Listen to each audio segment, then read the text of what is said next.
Thank you all for attending today. Good morning to our participants from the East Coast, and I guess or West Coast. It's morning in the West Coast, and it's afternoon here in the East Coast. We have about 150 that have registered, so I think most of those will have joined us or will be joining us here shortly. I'm Ron Woody. I'm the county executive of Roane County, Tennessee, and we host two of the former three Department of Energy facilities. The K-25, of course, is out of commission now, but we have the Oak Ridge National Lab in the Y-12 complex. And I also chair the Energy Community Alliance. It is my pleasure to welcome you today, and I know it's going to be an interesting discussion as we have some excellent speakers that will make presentations about the role of local government and how local government can support and potentially host advanced nuclear demonstration projects. I was thinking just a few minutes ago, we have the Oak Ridge National Lab, of course, and we have three other projects going on in Roane County, the Oak Ridge area right now. And just to clarify from the outset, by new and advanced nuclear, ECA communities are looking at everything from power generation to medical isotopes, from manufacturing to ensuring that the supply chains we need, and to ensure that we have a workforce for the future, which is trained for this nuclear future we hope to be seeing. Our conversation today is one of a series of ECA has been hosting regarding the new nuclear initiative, which was announced last year. The initiative is designed around three core questions. And question number one is, what do communities need to know to attract and support new nuclear development and mission? And number two is, what and how should communities communicate to the industries, the national labs, the state and federal governments about the local resources that we have and the development of new resources that we may need to have as there are ever increasing opportunities. Number three is, what hurdles and challenges will our communities face, and who will do what work to help us overcome them? You know, exploring these issues and identifying the right partners will help our communities that have long supported the national security and federal nuclear mission.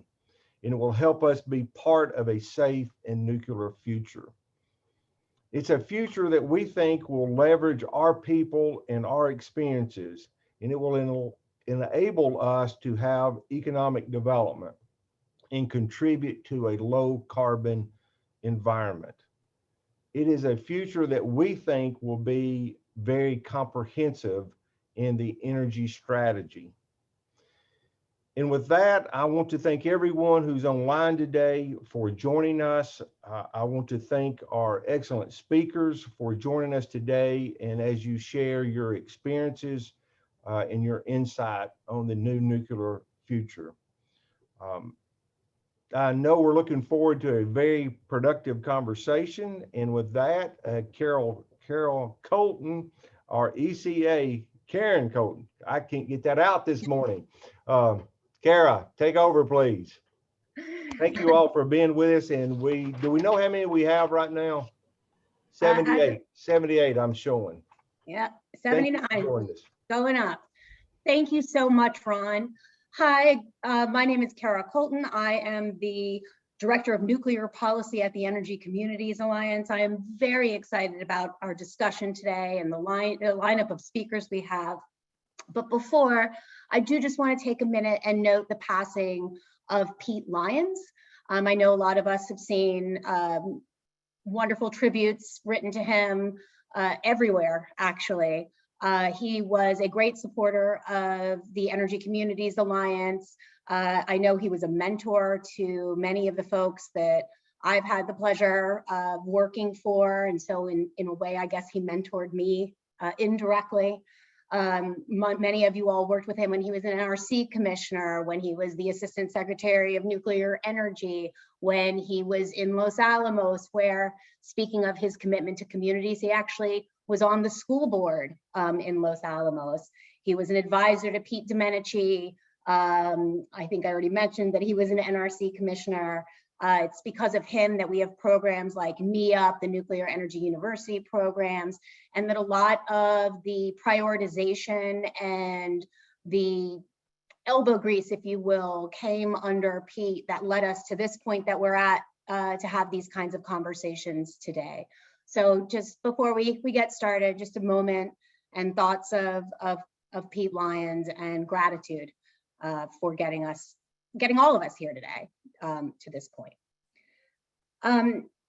So with that, the webinar that we have today. So as Ron mentioned, this is one of a series that we've been having under our unique self-funded New Nuclear Initiative. This is our only self-funded initiative that the Energy Communities Alliance has ever done.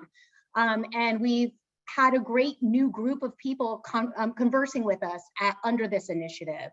And so just for a brief moment, I want to introduce ECA to anybody who's new to our meetings, tell you a little bit about who we are, and just quickly go over the initiative. I know Ron outlined our three main questions. So ECA is the Association of Local Governments adjacent to or hosting DOE's federal facilities. We're the mayors, the county administrators, the economic development entities. We're members of the county commissions. We're members of the community reuse organization and advisory boards. We represent the people that are most directly impacted by DOE policies and activities.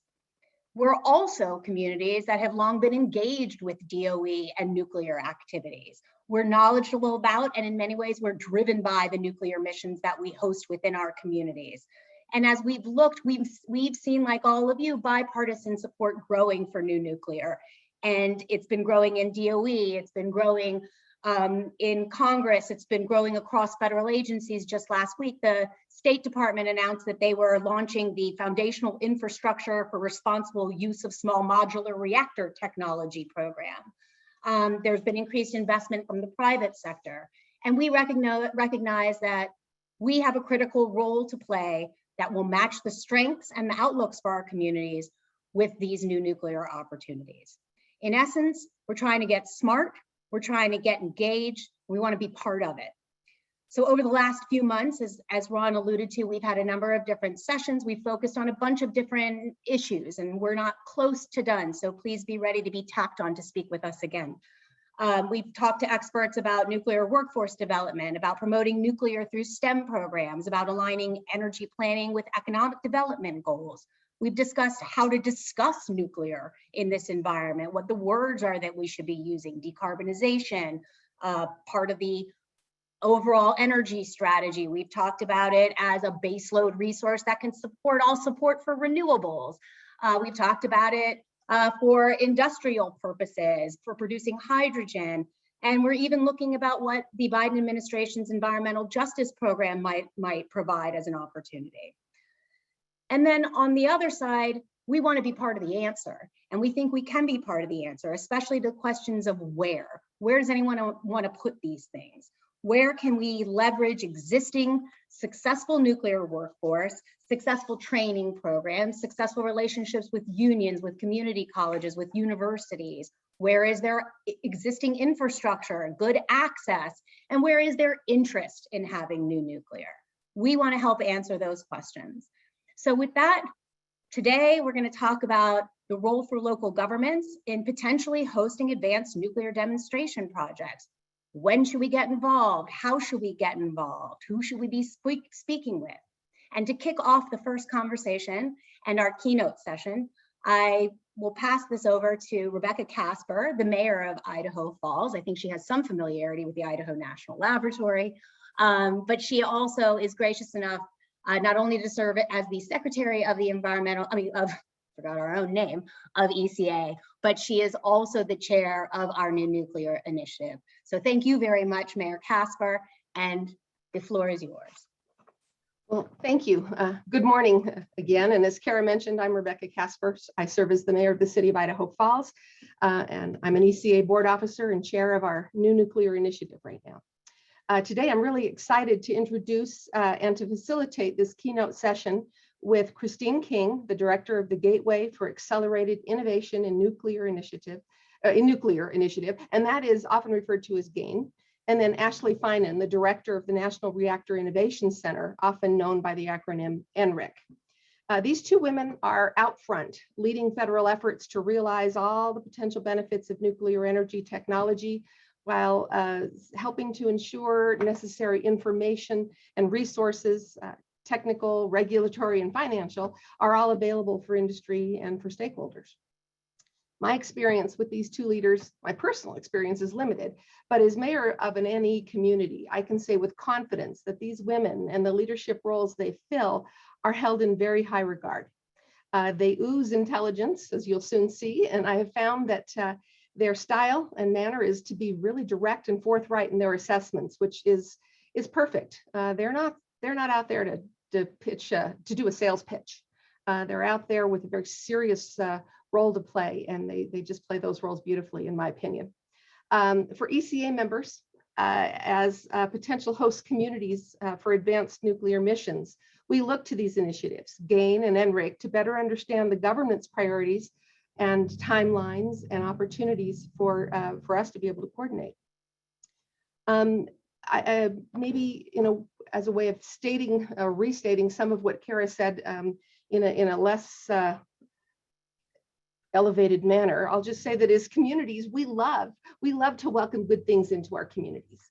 We like to say, new opportunity, meet, your new home. And sometimes that happens because we can offer really good real estate or great infrastructure, or we've got talent, or maybe the right political climate, or maybe it's some combination of all of those. And these assets can be a strength and a big part of the success in any economic development arena. And success often comes from just knowing what your strengths are and what you have to offer a potential partner. We're hoping that today the dialogue will be able to show us, how we can make ourselves more attractive as partners in nuclear initiatives. Right now, you can show any one of us community leaders an attractive business opportunity, and we're going to know how to get in on it. We're typically not large enough as ECA members to be, vying for Amazon or Tesla, but you know what? We know how. And if the opportunity were ever to arise, we'd know how to do that. But the new nuclear landscape is newer, and we also know it's certainly not just about electric power. We know that nuclear pairs with some pretty amazing, life-changing, and even world-changing technologies like desalinization or the electrolysis of water for the production of hydrogen, and these new technologies that come from that. We know that national and local supply chains are not yet fully developed, as our leader, Ron, mentioned. We know that emerging nuclear technologies haven't really cleared all of the necessary regulatory hurdles, and that maybe in some cases, some of those regs haven't even been entirely written yet. We're here today because we want to make great things happen. Yes, for our communities, but also for the nuclear industry. ECA communities tend to have more insight into the nuclear world than most. We understand the back end all too well, and yet we're fully appreciative of the promise for doing good that nuclear holds for the whole wide world, as I would say to kids. We're very much appreciative, ladies, of having both of you speaking together at the same time. As Kara has said, the DOE can seem to operate as individual silos of excellence.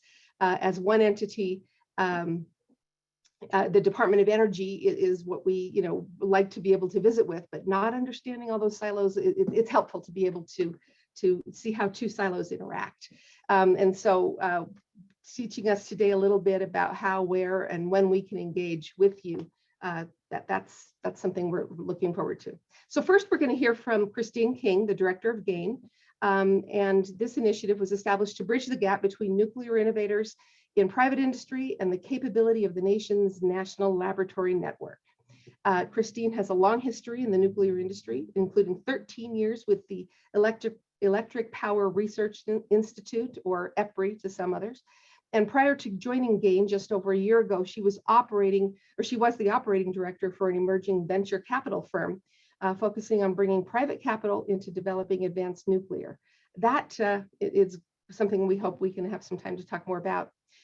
Dr. Ashley Finan, the director of NRIC, will follow immediately after Ms.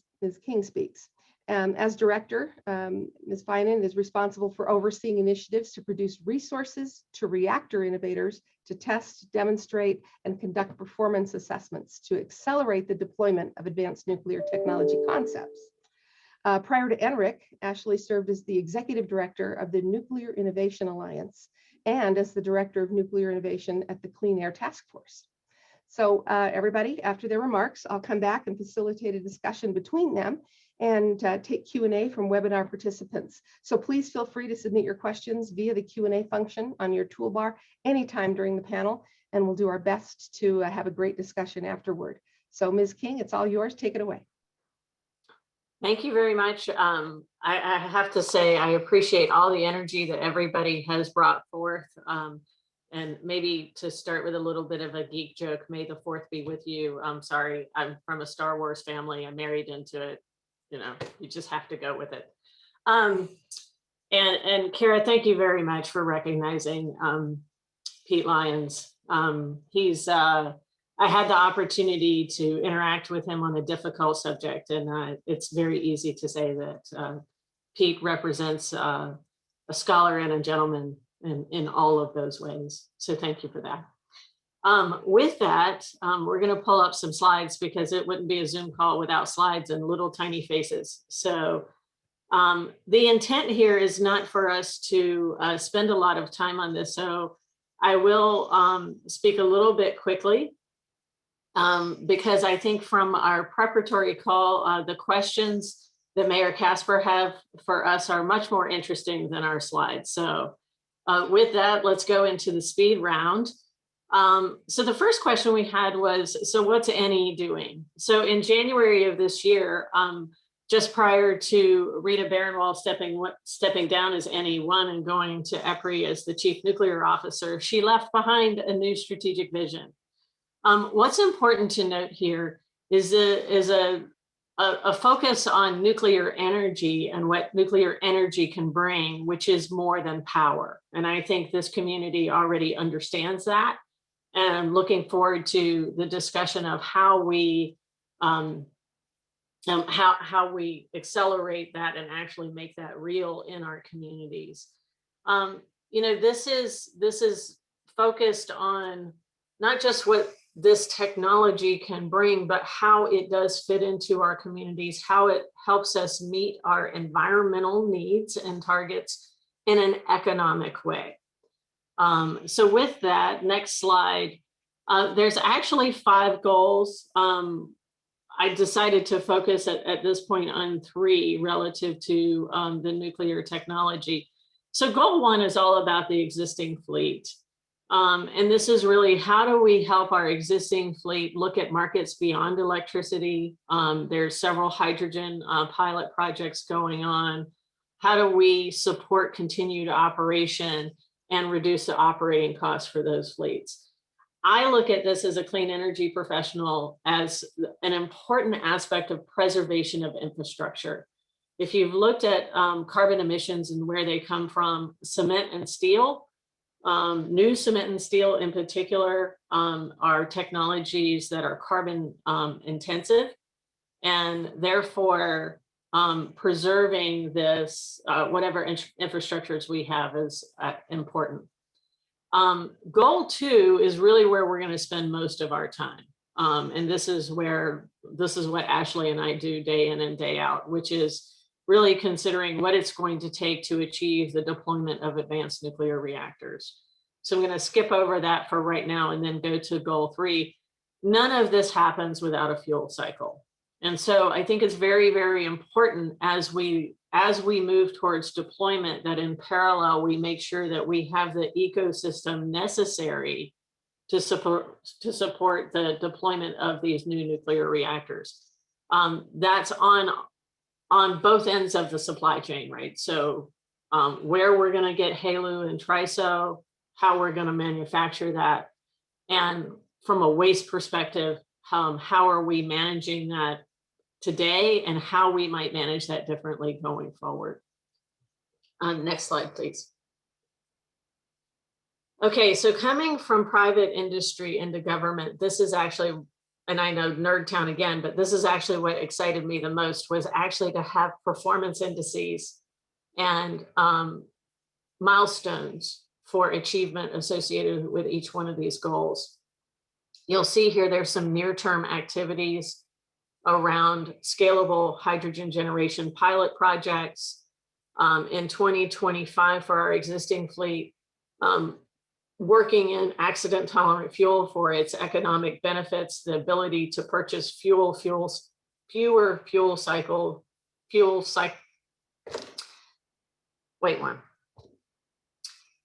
accident tolerant fuel such that we can purchase fewer fuel assemblies. Got it. Looking at how we upgrade our plants in a digital age, and the licensing and the engineering associated with digital technologies. At the end of the decade, really looking at more widespread implementation of accident tolerant fuel. There's a lot of projects and plans behind that, and I believe partnering opportunities across that full spectrum, as you guys will see. With the fuel cycle, part of this is how do we near term provide HALEU that we need for the demonstration reactors, and that's where you see, and also looking at what the procurement process might be for a uranium reserve. Towards the end of the decade on fuel, it's really looking at what will the fuel cycle be for advanced reactors. Go to the next slide, please. So it looks like we get a few years here, and then things get really, really busy in advanced reactor space, and you're gonna start to see large, important projects coming online for, I believe, to be supportive. So I kind of look at this as the decade of demonstration heading into a decade of deployment.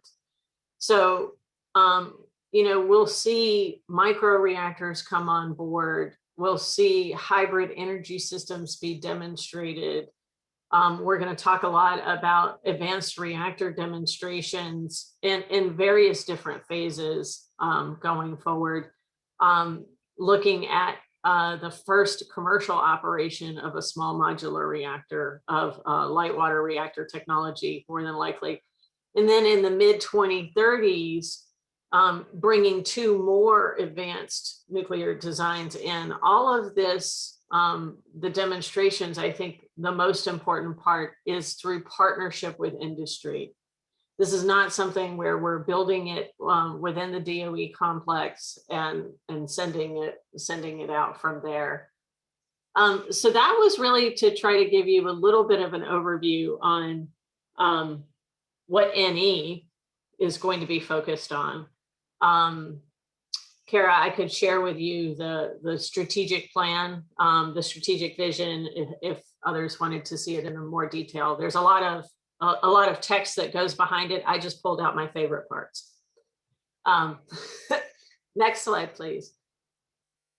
So what is it that we, Ashley and I do? So we are really here to partner and help industry and DOE, and we couldn't be more excited to be in a conversation with communities about how we cross what everybody calls the valley of death, right? How do you get something from a good idea into an actual commercial product? What's great about the National Lab Systems is there is not only the expertise and the facilities, but what our organizations are focused on is helping you get to the right place, helping you find that expertise, helping you find that partner, and also working on making it easier to get under contract and work with one another. So GAIN has been focused on kind of that early stage deployment. in our research and ideas and partnerships with advanced reactor developers. And we also do work across the whole supply chain. It's not just focused on the advanced reactors. NRIC is here to make demonstrations real, to make it happen, to make this something that we can all touch and feel and explore. And Ashley will talk about some of the exciting opportunities to look at how we look at it, nuclear integrated with other technologies to support clean energy going forward. Next slide, just to give you a little bit of a scorecard. So sorry for the data dump, but I think the summary is important here. The public-private partnership, GAIN was established in 2016. The public-private partnership is growing, and it is an important relationship that is helping us to accelerate commercialization. So NE Vouchers is a program that GAIN oversees on behalf of the Office of Nuclear Energy. We've issued 60 agreements. We've finished nearly half of those already. These, and you'll see the reason I put the timeframes on here also is such that you can see the size of the projects and the timing associated with them and the cost share. So over time, we're starting to see as a technology gets closer to commercial deployment, the private cost share is growing. What's interesting though is the pivot that was made in the Advanced Reactor Demonstration Program. So instead of looking at a first of a kind demonstration project that might take 3 years, the requirement was that you could demonstrate within the next 5 to 7 years. Risk reduction was within the next 10 to 14 years. So really, really focusing these technologies and, getting demonstrations real, and within that first window, helping the next batch of technologies coming along such that they are ready for demonstration next.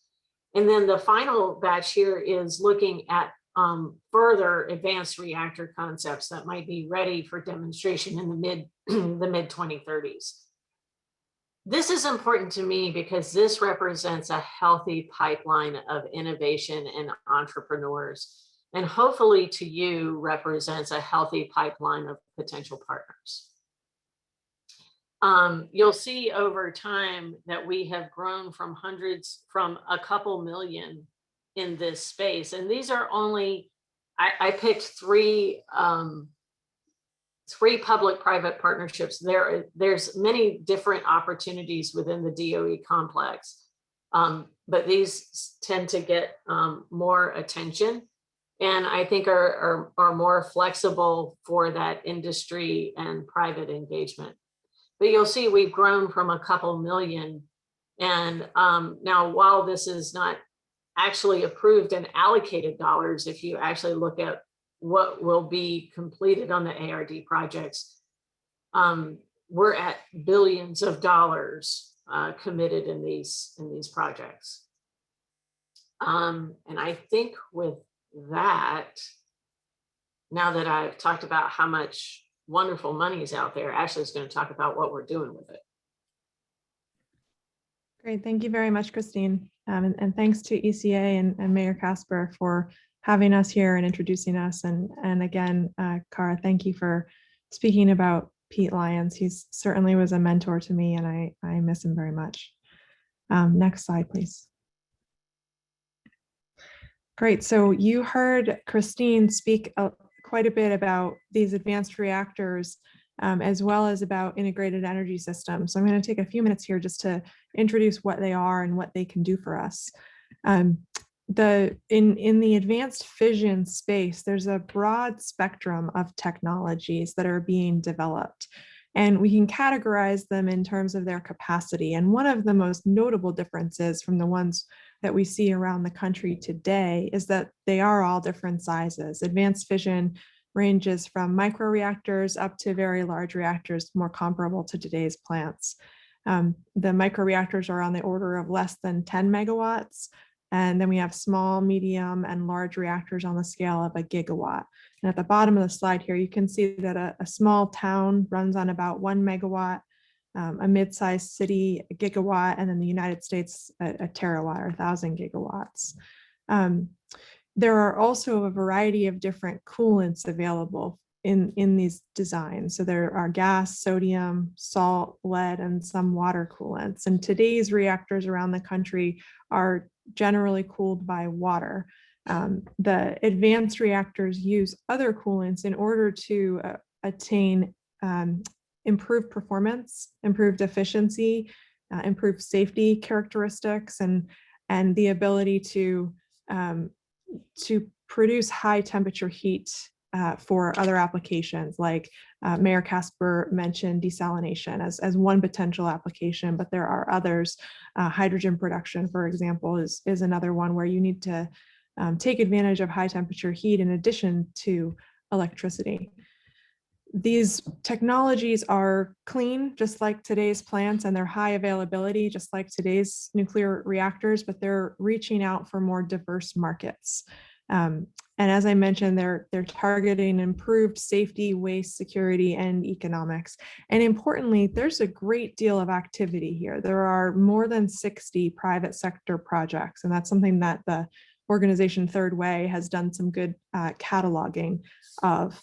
And GAIN has also worked with Third Way and the U.S. Nuclear Infrastructure Council to catalog some of these key projects. It's a very exciting time to see all of these startups in the nuclear energy industry developing these technologies that have increased capabilities as well as better resilience and economics than some of the older technologies that currently provide about half of our carbon-free electricity in the U.S. Next slide, please. So this speaks a little bit to the flexible nuclear industrial system that Christine alluded to in her remarks. As we look to the energy system of the future, when we strive for deep decarbonization, we can achieve the best outcomes if we have a more integrated system where we have energy sources that provide electricity, but also heat or energy storage or other types of energy products. And you can see here a little bit of a diagram that shows how a nuclear reactor might be part of a system that provides heat, electricity, hydrogen, and can power a number of industrial processes. And those are particularly difficult processes to power off of non-fossil fuels. But there are researchers working on ways to use a variety of different energy inputs to achieve these outputs and products. So that's part of the vision. And Christine mentioned the 2027 goal for a nuclear hybrid with renewable energy systems demonstration. And this is a vision, and there's been quite a bit of work already on making these nuclear industrial systems feasible. In fact, we've seen some of these interactions tested elsewhere in the world. So there are paper mills and hydrogen demonstrations and other uses of nuclear heat throughout the globe. They're not particularly well known, but they've been around for decades. So we know that there's the potential to do this, but we need to learn how to do it well, demonstrate it, show that it's commercially feasible, and then industry will be able to pick it up after the national labs and others have had a chance to demonstrate it alongside private industry. Next slide, please. This puts on a timeline much of what Christine already mentioned in the NE strategic plan, but this is Idaho National Labs timeline for some of the key demonstration and deployment opportunities that we see ahead of us. So Christine mentioned these, so I'll be super fast, but the demonstration of the first microreactors in the early 2020s, and then deployment in the mid 2020s of microreactors. Those are the small megawatt scale reactors, and many of the images that you'll see of those show them in a Connex box, like the back of an 18-wheeler, because they are sized to be able to be developed and fabricated in a centralized facility and then shipped to the site where they'll be used. The versatile test reactor is a testing and fuel development capability that the Department of Energy is pursuing. And that would be an advanced reactor, but it's really a research machine to help us as a country maintain our best-in-class research facilities. And then the advanced reactor demonstrations, which I'll cover in a little more detail, SMR operation, and then further out in the 2030s, some additional demonstrations. Next slide, please. So that's a little bit about the technologies and about the projects that we see coming up. I want to say a little bit about the organization that I direct, the National Reactor Innovation Center. Our role is to help accelerate the demonstration of these advanced reactors. And we're working to do that by empowering innovators to test and demonstrate their technologies.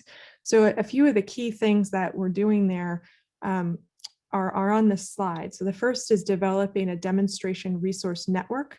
And I'm going to preface this with the statement that NRIC is a national program, and the same is true of GAIN.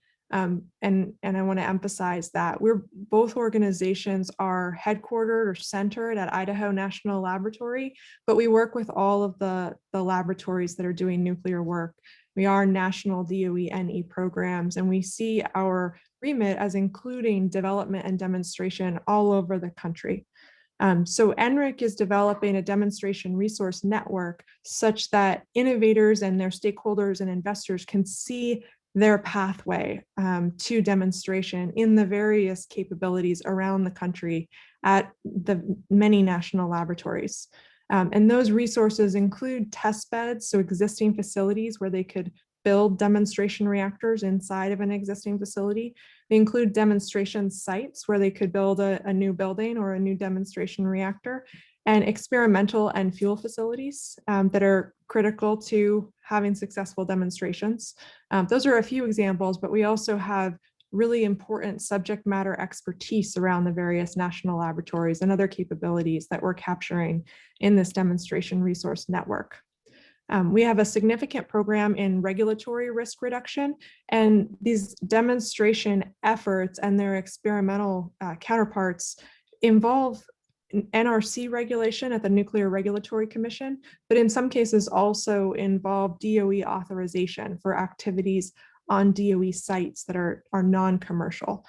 So we're helping innovators with both of those pathways and helping them understand how those interact in some cases. And then NEPA, the National Environmental Policy Act, comes into play for all of these projects, whether DOE authorized or NRC regulated.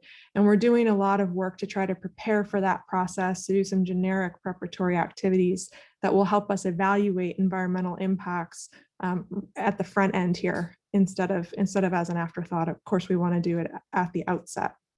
We have a virtual test bed, which is a modeling and simulation effort. And then the NRIC resource team, which provides innovators with access to subject matter experts at a variety of different national laboratories to help them understand the lab capabilities and also provide the best planning and scheduling and budgeting expertise that we can to make their projects successful. Next slide, please. I have a lot of slides on NRIC, but I only have 2 today because I want to focus on how we're empowering innovators and how we're addressing cost and markets. So another key element of this effort in advanced reactor demonstrations is that the Department of Energy and of course the innovators are working to have nuclear technologies that will be competitive. If they're not competitive, they won't be relevant. So we need them to be things that you can construct on budget and on schedule and are therefore scalable and able to contribute to addressing our energy and environmental needs. So NRIC's activities here are in 4 areas. One is advanced construction technologies, where we are developing a public-private partnership to demonstrate some key technologies that have been shown to decrease construction costs and to improve timelines in other industries. But we want to show how those would work for nuclear and make them really available to innovators. We have efforts in integrated energy systems, where we're working with the Cross-Cutting Technology Development Integrated Energy Systems program of the Department of Energy, led by Dr. Shannon Bragg-Sitton. And together we've released a request for expressions of interest, looking for companies on the vendor side and the user side who want to work with us on developing a concept for a demonstration program for these integrated energy systems that would be more than just electricity. In digital engineering, we have developed testbed system level architecture. That sounds very technical, but basically we're moving from PDF files and drawings to an integrated digital system, which has been used in other industries to dramatically improve schedules and reduce silent errors which crop up during construction if you don't have full integration of digital engineering. Down the road, it'll enable us to leverage that digital foundation to do more things in the AI or autonomy space. So we're excited about that. And then in construction readiness, we know that construction readiness is really important to the success of nuclear energy projects. We know it's something that we've struggled with in the past. And so we're working with other organizations like EPRI and NEI to see how we can help move the ball forward in that space. Next slide, please. So I'm going to just go through some of these important projects now that DOE is supporting and NRIC is helping to empower these companies to be successful. But these are the key awardees in the Advanced Reactor Demonstration Program that Christine spoke about a little bit earlier. The two big demonstration awards are the Natrium Reactor led by TerraPower and the XE100 led by X Energy. And these are both 50-50 cost share efforts with the Department of Energy's Office of Nuclear Energy, with the goal to test, license, and build these reactors within 5 to 7 years. Next slide, please. And then here there are 5 additional risk reduction awards. These are 80-20 cost shares between the Department of Energy, Nuclear Energy, and the private industry. And the goal of these is to solve technical, operational, and regulatory challenges to support demonstration within 10 to 14 years. And I'll highlight 2 here, the KPFHR project with Kairos Power. Part of that project is actually to demonstrate a test reactor, a very small test reactor in the risk reduction program. And they're looking to demonstrate that one in Tennessee. And then the Southern Company reactor is a small reactor also to inform the ultimate commercial reactor. And both of those projects are in the early stages, and they'll have to go through final site selection and NEPA, but they are both looking to do a small demonstration under this award. Next slide, please. And then finally, these are the concept development awards for advanced reactor concepts. And these are a little bit earlier stage R&D to solidify the concepts and mature the technologies for demonstration in the mid 2030s. Those are the 10 projects that fall within the Advanced Reactor Demonstration Program, FOA. And then my final slide, if we could go to the next slide, please. This is a little bit about why we care. Why do we care about advanced nuclear? Why is this important? This is a bar chart from a study done for the Pacific Northwest utility, Energy Northwest, by a E3 consulting organization. So what they did was look at the emissions goals in the region and evaluate how you could meet those emissions goals. And this gives some context and shows us what nuclear can do in terms of helping us meet those goals in the most affordable way. The literature really consistently shows that including firm power resources dramatically reduces the cost of getting to zero emissions. And here you see on the left-hand side, the capacity installation requirement to reach zero emissions if you exclude nuclear in the Energy Northwest territory. So Energy Northwest currently has about 60 megawatts of capacity, or 60 gigawatts of capacity. Here, to get to zero with renewable energy and batteries, you add about 90 gigawatts of capacity to their current 60 gigawatts.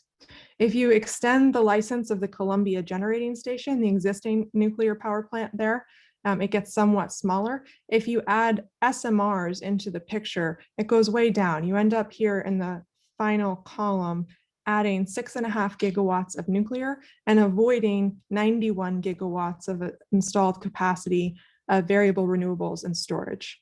So this shows you the impact that nuclear can have on a deep decarbonization portfolio for a utility. And I think that I'd argue that in fact you need to have nuclear to meet this goal affordably. But our key problem here is, where is the product? We actually need to demonstrate these technologies so that they can be commercially available. GAIN, NRIC, and the DOE are some of the key partners on the federal side to try to support some other key partners, the private sector developers, their customers, and researchers who are trying to move those projects forward. So I'll emphasize the importance of the government, of the private sector, but then finally, one more group of really important partners that we're here to talk about today is communities. At NRIC, we want to enable innovation, not just in technology, but also in siting, in engagement, and in how nuclear energy interacts with society. So we have a couple of projects in that space that I won't take time to talk about today, but I'm excited about them. We're looking at some siting tools with University of Michigan's Fastest Path to Zero and a few of the laboratories. But now I want to just say that we really appreciate ECA bringing us together today to discuss what these demonstrations mean for communities and what communities want to see and how they see themselves engaging with these projects. And now I'll hand it back to Christine to share some of GAIN's work on community engagement. So if we could go to the next slide. So one of the things we did initially was really to go and understand what's going on in particular states. We've completed 6 states you see there in the upper right-hand corner. And this was really to bring information into the advanced reactor developers. What's interesting now is we're starting to be invited out. And Ashley and I did a committee briefing in Minnesota to talk about exactly the types of things that we're talking about here. What's going on in demonstrations, when you might expect to see advanced nuclear technology, and how it fits in. So one of the things that we're seeing, and I think is important here, if you look, we've kind of categorized where we think certain states are in terms of tipping points. There are some that are at tipping points in terms of developing new clean energy targets and policy today. So these are important places to make sure that at least nuclear is talked about, and bring facts forward. And in that space, what I'm most interested in is that we write technology inclusive policies such that we don't paint ourselves into a corner prematurely. Solving any net zero carbon emission target for a state or a region, you need to keep all of your options open. That also includes preservation of the infrastructure and the resources you already have in your communities. So as these policies are being developed, it's important to understand and make sure that we don't clamp down too much. And as Ashley mentioned, as we get into future siting and ensuring that those are dialogues with the community, where we put these technologies and how it's a benefit on both sides of the equation. With that, I'm going to end with a little bit of a plug for the GAIN energy calculator. So if you go to the next slide, I tend to be a person where I don't like it when people tell me the answer. And there are many, many models out there for how you can reach carbon emission goals. However, they're not necessarily approachable. They end in a 200-page report. So we adopted from actually the UK National Lab their 2050 energy calculator. This allows you an interface to go in, set your own carbon reduction target, and look at the impact of those decisions. You can balance on the demand side of the equation as well as the supply side of the equation. We think this is a useful tool to help with that public acceptance and that public understanding that this is not one winner wins it all. This is to reach real carbon reduction goals, we need everything we've got and then some. So the energy calculator is available at the link there. I highly encourage you to use it. Have a watch party with your friends, and do some math. So with that, Mayor Casper, that's all we had to talk about. I'm sure you have plenty of questions from there.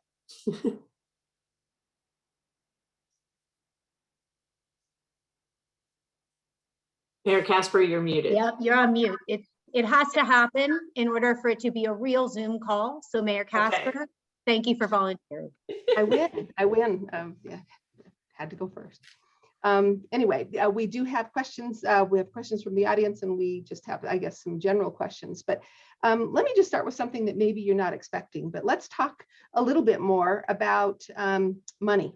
The slide you showed us with public-private partnerships certainly talks a lot about a lot of dollars. Yeah, I have a quick question on that slide. You said that the totals there for 2020, total in the billions, and 2020 is over, and yet you said that not all that money has been appropriated. Can you just kind of explain? Yeah, so sorry in the late night editing of slides, that was failed to communicate. What that is if you look at for the ARDP participants, that carries them to the end of their projects.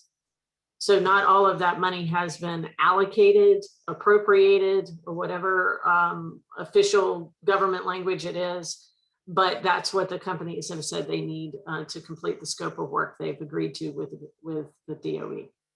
Okay, thank you for that quick clarification, and it makes total sense. I should have intuited that. I'm going to put greater than 2020 going forward. All right, so let's keep talking about money though, because we still need that capital that comes in on the private sector side. And my own experience with the NuScale SMR indicates that it's really hard to get that from utility customers. You have to raise that money in other ways. And I'm just wondering what your conversations have been. I know you can't really disclose detailed conversations, but in general, what have your conversations been with people who are willing to supply that risk-based capital? So I think what we're seeing is a couple of years ago, you would have called them impact investors, and you're also seeing people trying to put more specific goals and actions around ESG goals for corporations. Corporations, as you know, tech is getting into having their own clean energy targets and their own clean operations as well. And as such, they're having to look at what is it going to take. And there's a tipping point associated with all of this that I think is becoming more clear. And as you look at that tipping point where renewables get us so far, but the need for clean, firm power is an important aspect of actually reaching net zero or carbon negative. So it really, I think what we're starting to see is more climate aware and educated investors come to this space. They may not be patient enough to invest in necessarily a large reactor development, and that's why I think it's important to look at the whole ecosystem. One of the things that we have at GAIN is an advanced developer and supply chain directory that we keep up to date. And it's in the supply chain and enabling technologies are just as important right now. And I think we might see investment in that space. And at maybe smaller scales in private industry, as you start to see more and more of this ESG and impact investing get more mature. There's also different investing products that are becoming available, such that it's not necessarily traditional venture capital that'll be necessary as well. So it's exciting on all fronts. I'm trying to educate myself on green banks. You know, everything's changing, right? Ashley, is there anything else in that space that you wanted to jump in with?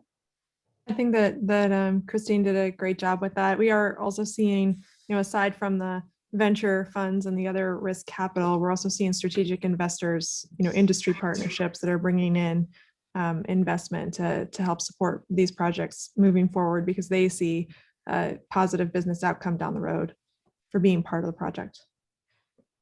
Very good. Well, let's stay with resources for a minute and talk a little bit about the supply chain issue that has been raised more than once. And Christine, you just alluded to it being as important, if not in some cases more important. The supply chain, I've heard people define it as including more than just stuff. It also includes people.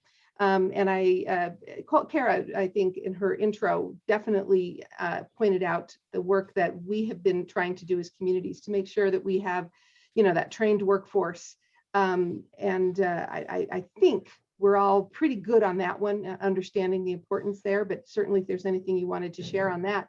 But beyond people, talking about stuff, let's just talk about the United States. We certainly there was a period where we ceded some of our leadership in nuclear, and that's still, I think, part of the reason why our supply chain is a little bit weak.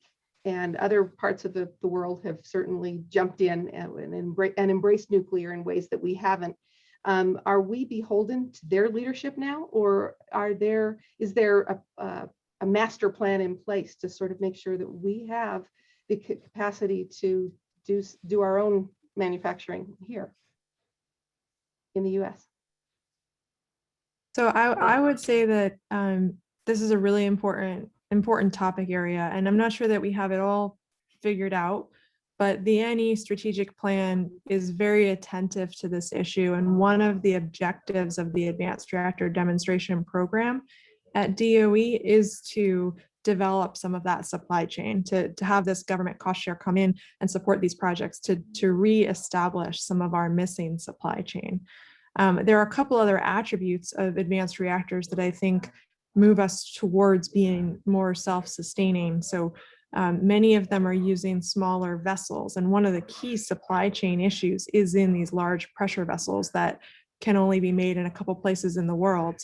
But as we move to SMRs and microreactors and different types of coolants, that's no longer what we need. So if we're moving to, say we're moving to electric cars, we don't need carburetors anymore. So it's okay that we don't have a supply chain for carburetors. That's not our reality, but in nuclear, we are moving towards some advanced technologies where we need to develop new supply chains, as well as reestablish some of the old ones. And DOE NE is aware of that. At NRIC, also in our advanced reactor or advanced construction technology project, we're working to develop some of the supply chains that will help us use advanced construction technologies in advanced nuclear. So I'm excited about that. Christine, do you want to add anything on supply chain? Okay, very good. All right. Well, I think before we're done here, Ashley, you might want to circulate the old clipboard and have communities sign up to be on your short list of communities to contact for all these great side gigs, like, being part of the supply chain in way and demonstrating, or not demonstrating, but having manufacturing capacity that meets your needs. So there's more than one way that we can contribute here. All right. So you both have talked about the strategic plan. The NE strategic plan. Can you just talk for a minute about how that was actually developed? I didn't get a questionnaire in the mail, so I don't know where you got all those brilliant ideas. Just kidding, but I mean, where did the brilliant ideas come from? Was it, everybody went on a retreat and you came up with it, or was there a broader approach to that?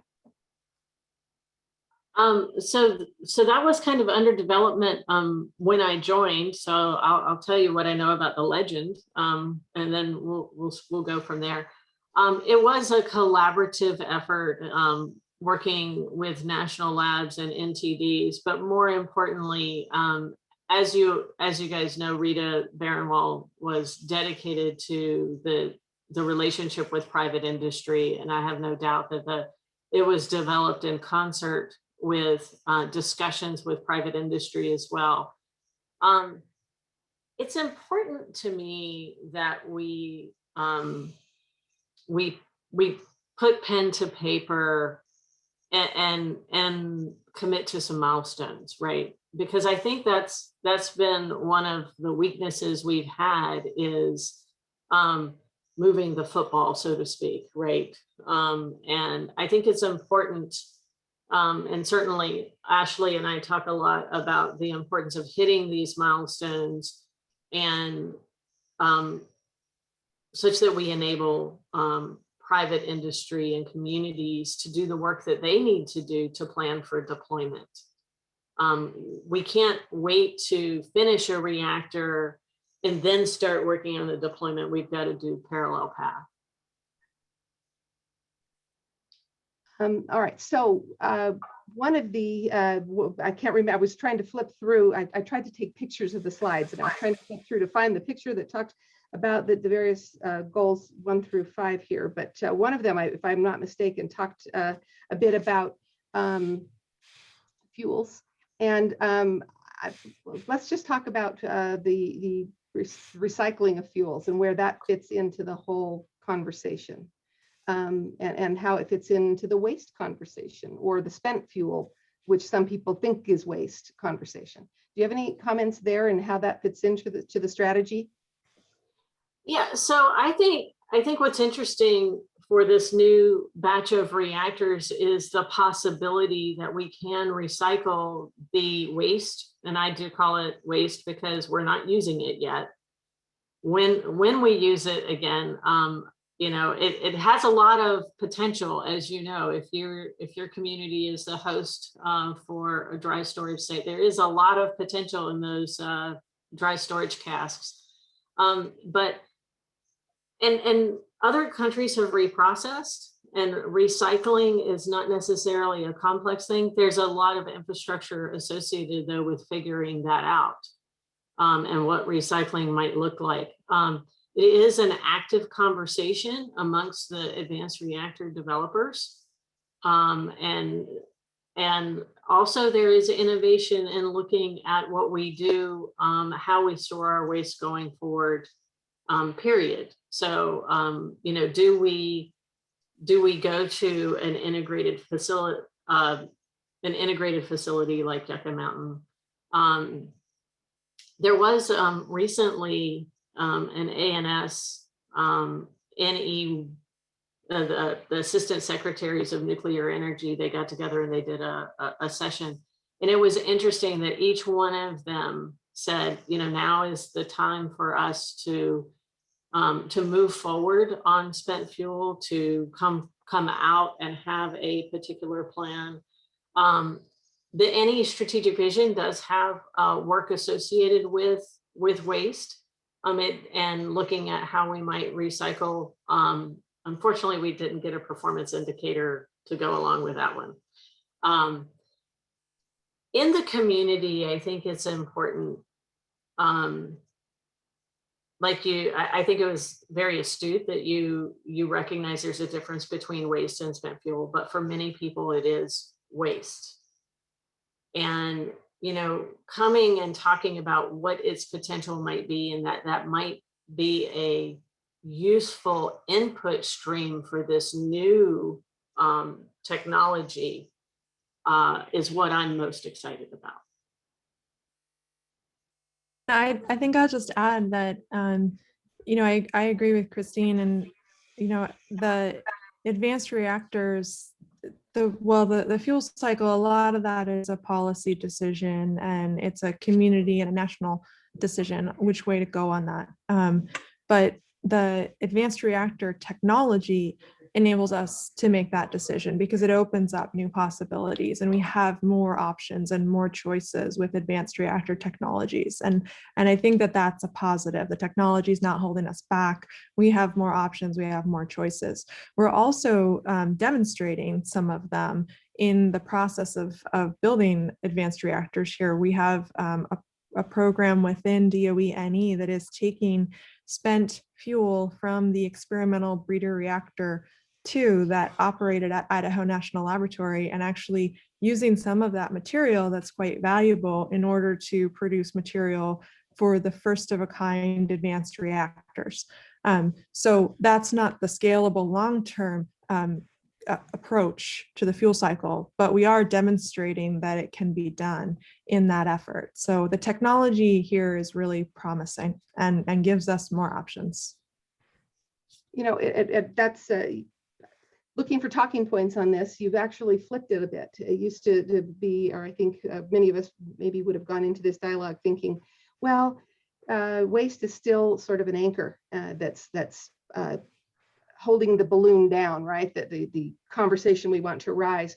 But you're saying, no, as this conversation rises, it's going to give us those opportunities to deal with the spent fuel and to help completely do an about face on this conversation about that. And so, and the other waste, the EMs, you know, waste is something that all of the ECA communities understand very well. And that one is not as easy to spin, but it's certainly something that we hope can, you know, as we move forward, we'll all move forward together.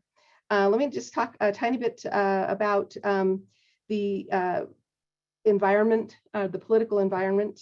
One question that came in early on was, can you discuss some of the bipartisan legislation at state, or if you want to throw in federal level, that's needed, or maybe some that has worked really well, if you've seen that in other states, to pave the way to supporting advanced nuclear initiatives. Any thoughts about legislation and what we can do as communities to bring that about?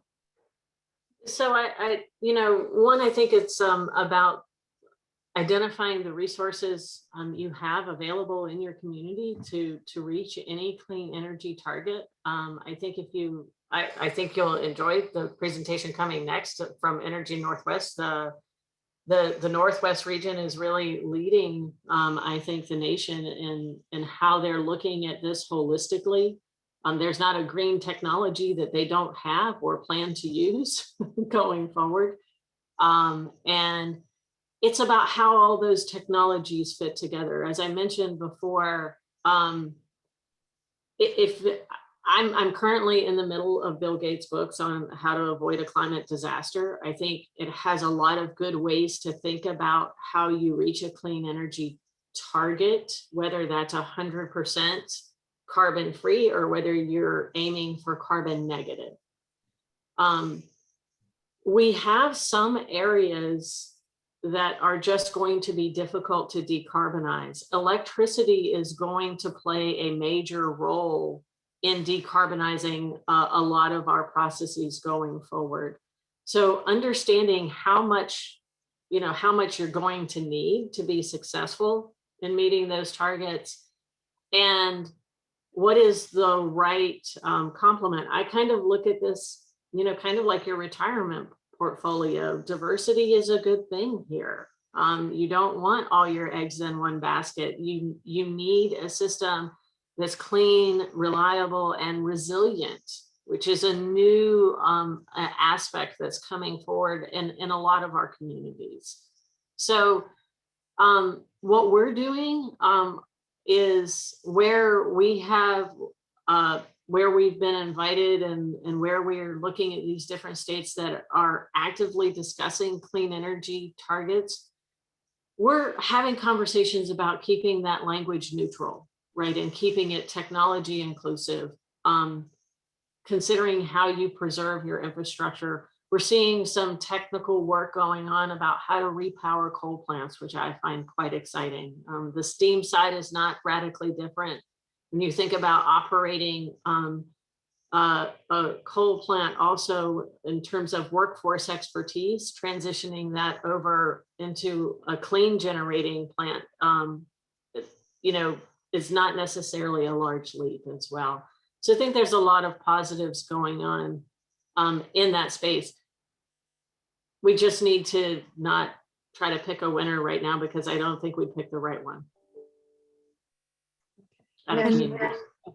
I'll just add or emphasize that when I hear from demonstrators about where they're looking to demonstrate, one of the key things that they are looking for does seem to be a clean energy target that includes nuclear. And we see that, for example, in Washington State, and you'll hear about that next. Another thing that's come up is in one of our research efforts looking at siting, we are looking at the technical attributes of sites, but also the socioeconomic and socio-political aspects of sites. And that's part of where we're trying to innovate to see what would be good sites for advanced reactors. And one of the things that's a major flag for a site that is not a good prospect for an advanced reactor demonstration is a moratorium on new nuclear. So that's a policy that makes it very difficult to envision a path to demonstration of advanced reactors. And if a community wants to have advanced reactor demonstrations, but they have a moratorium in place, that's something that they would want to take a look at. That's very helpful. I guess we're really running out of time, and I know we could go on, which that's the sign of a good conversation here, but we've talked a little bit about public-private partnerships. That lends itself to, business and utilities. Ashley, you had a really great slide, that the one that I didn't get a picture of that showed all the different applications, down the right side there, and different ways that hydrogen, heat, electricity can all impact so many different sectors. But just talking very broadly, we all understand the utility side and perhaps business applications. The military side I find to be very interesting. Part of that could be the fact that Idaho has the naval reactors, a piece of that naval reactors, business, so to speak. And I know that I've heard about some things in Utah. They had the Naval Air Force is there at Hill Air Force Base, not the Naval Air Force, that didn't even make sense. The Nuclear Air Force, some of their research is at the Hill Air Force Base.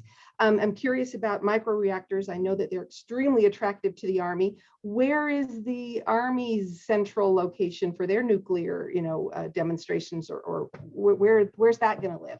I'd heard someone say Fort Benning, but I'm just curious what your thoughts are on nuclear and military.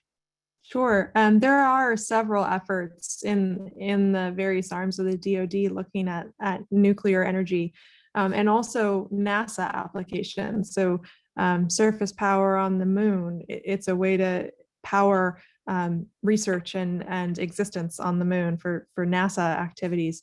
You mentioned Fort Benning. That's certainly one area, but I think that right now, I don't think that the DoD has chosen a site, so to speak. I think that it's more of a program, and they do have a project within the Strategic Capabilities Office that's going into their NEPA project and their NEPA process, and they'll be looking at a variety of different sites. They are considering Idaho as one of those sites, but not the only one. So, and you mentioned the different applications on that slide, and I do want to just plug that NRIC has put out a request for expressions of interest. I know I mentioned this, but it's open right now. So I encourage folks to go to the NRIC website or send me an email, and I'll make sure you have access to that EOI. It's 3-page responses, so really quick response. But we're looking for folks who are interested, and communities could certainly say they're interested in hosting that kind of project. Thank Ashley, you. I'll go find the link and put it in the chat for everyone. Oh, thank you, Christine. Sure thing. Very good. Well, Christine King and Ashley Finan, this has been fantastic. To the extent that you're able to stay on, there were about 100 questions that I didn't get to in the chat and the Q&A together. If any of you or either of you are able to answer some of them, I apologize for not being able to throw them all into this broader dialogue. A lot of technical questions there, but if not, we'll gather them and see what we can do to try to find some answers as well. But thank you for your time, the time you put into preparing for this. Those slides were very useful, and your time and your intelligence, just wonderful. And thank you. Thank you very much. Kara, I'm going to kick it back to you. Great. Thank you, Mayor Casper. Thank you, Christine and Ashley. That really was fantastic. I just want to let everybody know that ECA will make sure that any of the links that have been provided and any of these documents that have been spoken about, we'll do our very best to gather them quickly and make sure that participants can get those, see them, get their hands on them. Christine and Ashley actually did a very good job of saving me from having to do a full read of a biography for Jason Hebert, who on behalf of Energy Northwest has, I think, a lot to share with us and kind of even speak to some of the things that were led into by Ashley and Christine. So a quick introduction for our next speaker, Jason Hebert. So Jason Hebert is the Director of Government Affairs at Energy Northwest. He advises Energy Northwest on government relations and external affairs strategy, and he consults with entities across the country on energy and environmental policy. Prior to joining Energy Northwest, Jason worked in the U.S. House of Representatives, and I know for our ECA members, Jason is a familiar, helpful face, and so we're thrilled to have him back at an ECA meeting because a lot of us dealt with him when he was working for Dan Newhouse in the House as well, House of Representatives. He also advised several members of Congress on policy and legislation. He's the chair of the Tri-Cities Legislative Council and the Washington PUD Association's Government Affairs Committee. He's also the co-chair of Mid-Columbia Energy Initiative Nuclear Energy Subcommittee, and he serves on the steering committee for nuclear matters. So A, amazing, and thank you for finding time to be here. But B, Energy Northwest, as many of you also would know, just recently signed an MOU this year with the Grant County Public Utility District and X Energy to support the development and commercial demonstration of the United States' first advanced reactor. That tri-energy partnership is something that we hope that Jason can speak to. And we've also asked him to talk about creating the right environment and operating under a good environment for advanced nuclear projects, both legislatively, policy-wise, and being able to take advantage of nuclear communities like the one in Richland and the Columbia Generating Station, where the advanced reactor that Energy Northwest is working on will be placed. So with that, Jason, thank you so much for making the time. You're obviously super busy. We appreciate it. No, thank you. It worked out. This was, we just finished our legislative session in Washington State at the end of last week. So things have slowed down a little bit on my end, and thank you for having me. And it's great to follow Ashley and Christine. I think they covered a lot of what I had already, and I loved their slide on our E3 study. So it was good to get out there, especially since I'm not using slides today. But so I wanted to just talk a little bit about where we are in Washington State and really what's developed over the last several years to make Washington State an attractive place for advanced nuclear. And so as Kara said, I'm the Director of Government Affairs at Energy Northwest. A little background on Energy Northwest for those who aren't familiar. We're a joint operating agency. We were formed by the state legislature in 1957. We have 27 public utilities and municipalities based in Washington State that are members. So we are public power. We have 100% carbon-free generating portfolio. I think we have about every resource now except for geothermal, and maybe that will be coming soon. But our biggest resource is Columbia Generating Station, which is our 1207 megawatt boiling water reactor, which is located just north of the Tri-Cities, actually on DOE land adjacent to the Hanford site. We also own and operate a large solar farm and storage, as well as wind. And we own or operate or maintain 5 hydroelectric facilities in Washington State, Oregon, and Idaho. And then over the last 2 years, we've really become pretty heavily invested in electric vehicle infrastructure as well in the state of Washington. So we really pride ourselves on being a carbon-free company, and that we are aligned with Washington State on meeting the climate goals to decarbonize the electric sector. So kind of what is happening in Washington State? Well, over the last 4 years, which just so happens to coincide with when I left working for Congressman Newhouse and came out to Washington State and started working on these issues.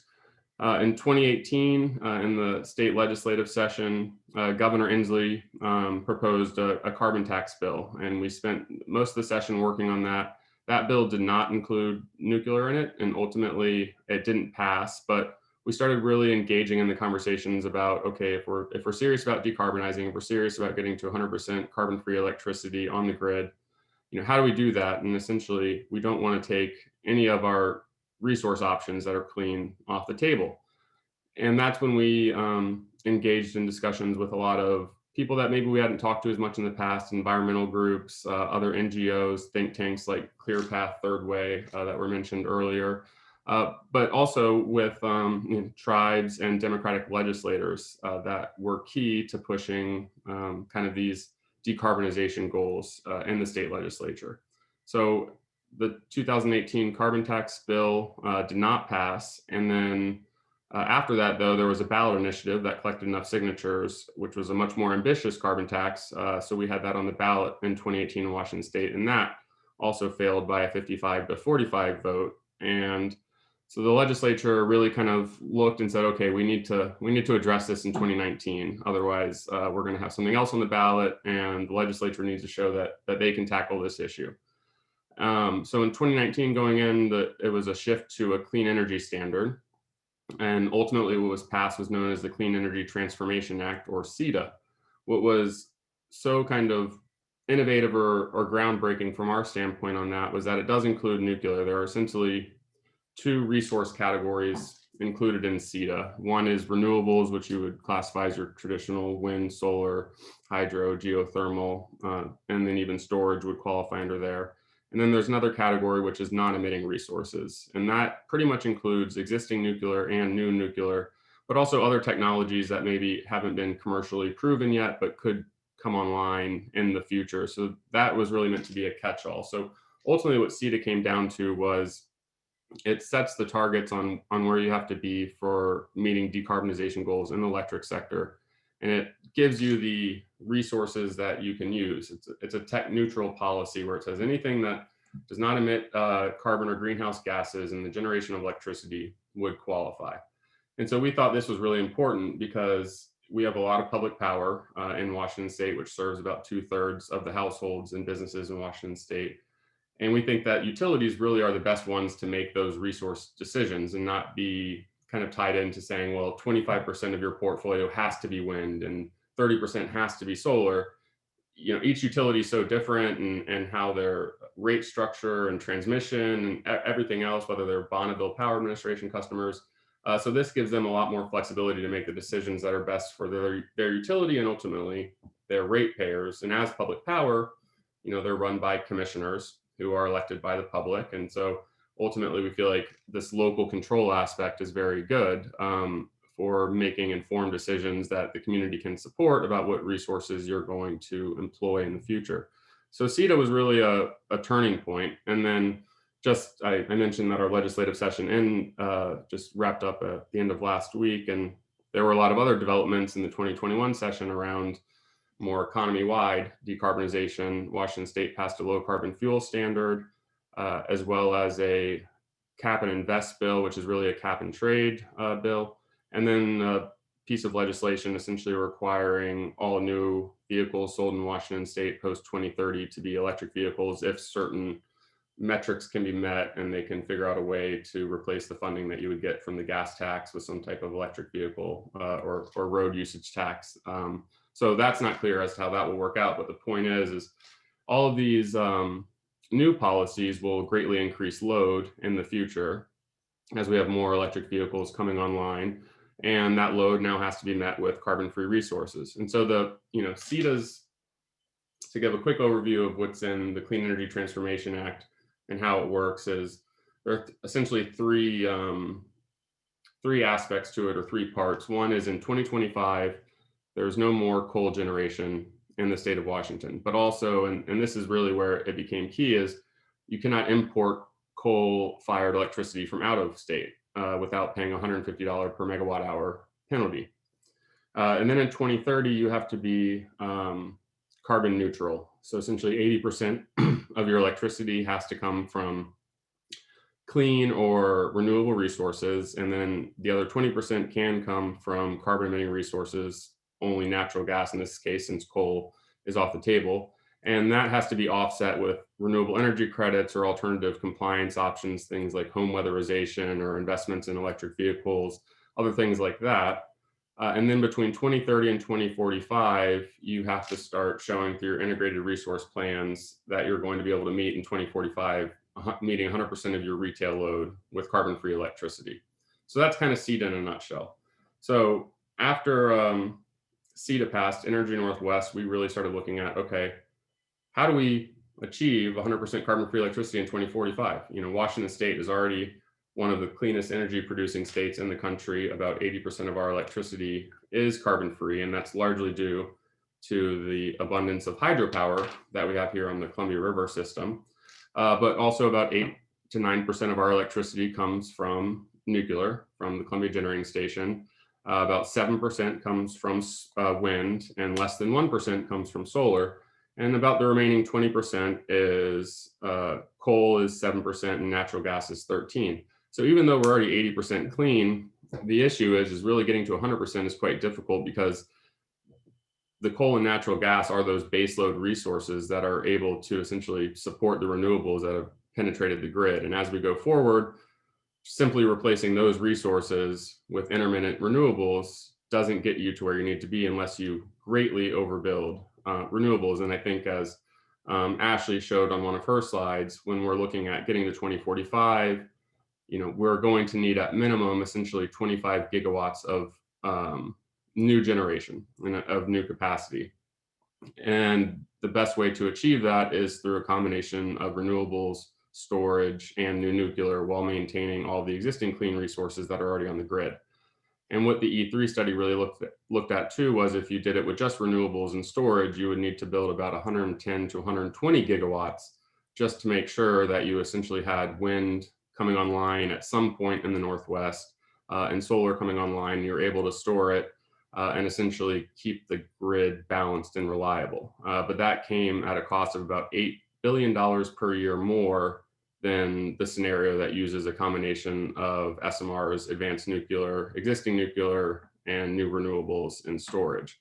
So it's not only the most reliable way to approach this problem, but also the most affordable way to approach the problem. And so after kind of completing this E3 study, Energy Northwest started to say, okay, how do we go forward from here? So we started having conversations with NuScale, obviously, and then with X Energy and with TerraPower, and then the Advanced Reactor Demonstration Program, which had bipartisan, bicameral support in Congress, and that DOE set up in May of 2020. That came online, and we were very interested in joining in that effort. And so we ended up being a utility partner for both TerraPower, GE Hitachi, and X Energy on their applications. That was one of the requirements for the applications, that they have a utility partner listed. And so ARDP is, you know, as we see it, is really vital to commercially demonstrating first of a kind advanced reactors because of the 50-50 cost share with the Department of Energy. And this is really key to utilities and kind of de-risking, especially on the financial side, the first of a kind cost that you would have in trying to deploy and demonstrate these technologies on a commercial scale. So I think that's really key, is that you have these state policies that are driving decarbonization, and then you have federal policies that are supporting, through public-private partnership, the demonstration of the new technologies that we'll need in the future. So I would say, you know, how did we really get to where we are now in Washington State, and what were some of the keys to the success that we've had here? I think one of the biggest ones is, you know, having Hanford here and in the Tri-Cities, having such a strong community with great labor support, a lot of expertise and knowledge, training programs around nuclear applications and technologies, as well as the ability to have a community in Central Washington that is strongly in favor of nuclear energy, and that gives it generally positive ratings. We do surveys every year, and we find in the Tri-Cities area that it's between 85 and 90% support for commercial nuclear energy. So that, I think, is key, and making that known is very key. And I think that was one of the steps that we took, was just to express our interest in nuclear as we move forward in a decarbonized world in Washington State. And I think, you know, a lot of the benefits that we have here in the Tri-Cities and in Washington State are shared by many other ECA communities, which is, you know, an abundance of land, existing infrastructure, a skilled workforce with existing training programs, familiarity with nuclear and with tackling extremely hard challenges that maybe haven't been done by others in the past, relationships with DOE, and a general entrepreneurial spirit to take on these challenges. And I think one of the other things that is really key is to develop strong partnerships. I think for too long, the nuclear industry has avoided having the really difficult conversations. We've gotten better about that over the last 5 years or so. But to reach out to people that might not generally be supportive or open to nuclear across the aisle on the Democrat side, and really try to educate them on why nuclear energy is such a key component to a decarbonized grid and to a future integrated energy system. But also working with labor. That was one of our key developments, is we have a really strong labor presence here, and they're very supportive of advanced nuclear. And so partnering with them and having them help us in our outreach was really key into changing a lot of people's opinions on where we're at. And then I would say the other thing is continue to do outreach to environmental groups and NGOs, and make sure that they understand kind of what the benefits are of nuclear and the role it can play, but also to hear their concerns, their questions, and be able to answer them, and start a constructive dialogue and be open and say, look, this is, for us, looking at what we want to do with X Energy and hopefully with TerraPower is to, build 1 or 2 reactors here in the next 7 years. That's a long time, and we want to continue those conversations with them as we move forward through these projects to make sure that they understand where we are and that they're comfortable with the steps that we're taking. And then I think, continuing outreach to state and federal legislators. Obviously, on the federal side, there are lots of groups that are doing this, like I already mentioned, Clear Path, Third Way, NEI, Nuclear Matters. But it seems like a lot of the, carbon reduction policies are being driven at the state level. Obviously, there's a clean energy standard being proposed at the federal level.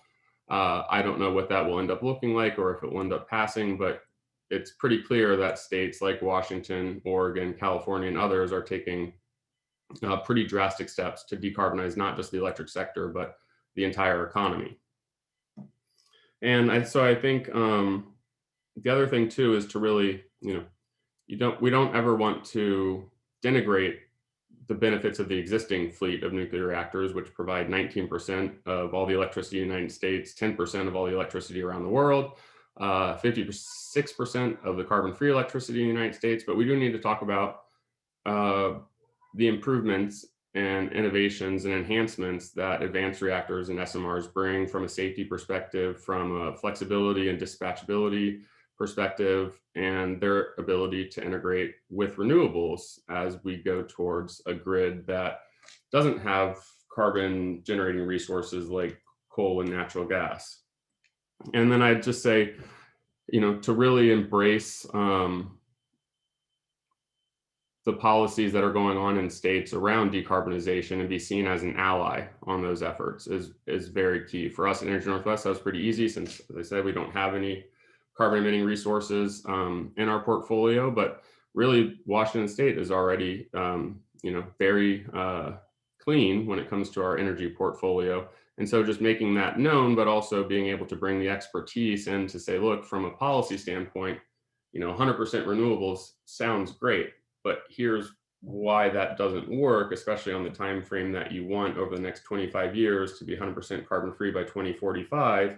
And here is a better option that still uses renewables, still uses storage, and is essentially supported with the foundation of new and existing nuclear being there to make sure that we have reliability on the grid and we don't end up in the same situation as possibly California or Texas in the future.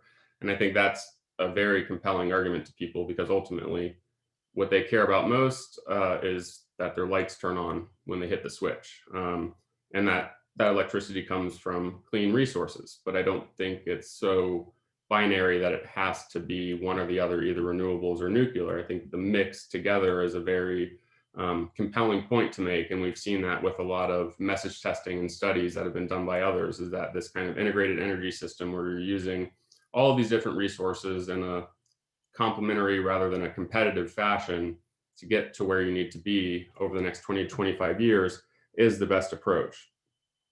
And I think, that I've talked about this a little bit, but education is key. So we did some polling last spring across the whole state of Washington and really focused on the west side, in the Seattle, Tacoma, Olympia corridor, which is generally viewed as an anti-nuclear area. And what we found was we might have had a little bit of a perception bias on our side because the polling showed that there isn't nearly as much opposition as we had thought. Certainly there's some, and about, just about 15% of respondents were anti-nuclear, 20% were pro-nuclear, and then the 55% in the middle were agnostic or didn't know enough or just didn't really care as long as their electricity prices didn't go up too much and they had a reliable grid. But the one message that really came out of that 55 to 60% group in the middle was they just wanted to learn more. And we took that as an indictment on us that we just haven't done a good enough job getting out and talking about these issues in a way that people understand. And I think that's one of the really big challenges is that one of the great truths of the world is that people inherently fear things they don't understand. And nuclear energy is not something that's easily understood. You can look at a windmill and you can understand how that generates electricity. Same thing with a hydro facility, solar, all of those things just kind of intrinsically or inherently make sense. Nuclear is a much more complex process, but I think it's also the way that we talk about it as an industry. We talk about it in a very technical way, and we really need to meet people on their level. And so when we're going to talk with policymakers and others, trying to find ways to communicate the benefits and attributes that make nuclear so vital, but without doing it in a heavy-handed, technical, we're smarter than you kind of approach, that doesn't win you over many converts, and it doesn't start off a very good conversation or productive dialogue.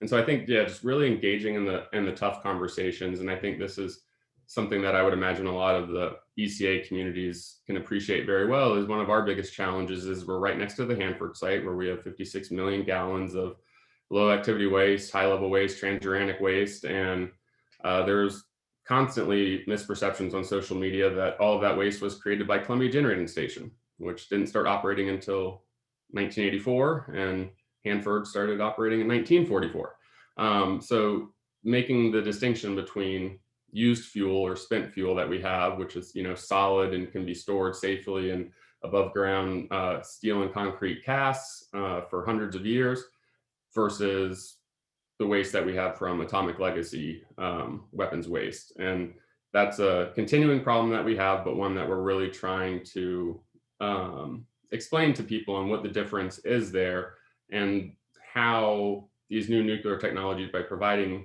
clean electricity, could actually be used to help clean up some of that waste. Like we have the VIT plant out at Hanford, and in the future, there could be potential opportunities where the VIT plant could be powered by an advanced reactor or an SMR, or could offtake some of the power for that instead of using things like diesel or natural gas to power those plants. So ultimately, I think you could be talking about a greater story where these innovations and nuclear technologies are actually going to help solve some of the problems that were created by atomic weapons production of the past. And then the last thing I would say, from our standpoint too, and from a community standpoint, is really having a solid understanding of both at the federal level through NRC, kind of what the licensing and design requirements are, but more so is the site certification and permitting, both at the federal level and at the state level. So in Washington State, we have the Energy Facility Site Evaluation Council, which will have to give approval for us to build a new nuclear reactor here. Other states have different entities. Some may not have a state permitting entity, and they might just need to go through the NRC. What the bottom line is if you're trying to attract kind of those advanced nuclear companies to come, having a good understanding of what those challenges are and how long it will take to go through those permitting processes will be very important to knowing, are you is this something that's going to be attractive to someone to come in and invest huge amounts of capital if there are big outstanding questions about the timeline? And the answer is no, they won't. That's not a good recipe. So ultimately, I think those are some of the key steps that need to be taken if you really want to enter this arena. And so, I think the question we always get a lot now is why Washington?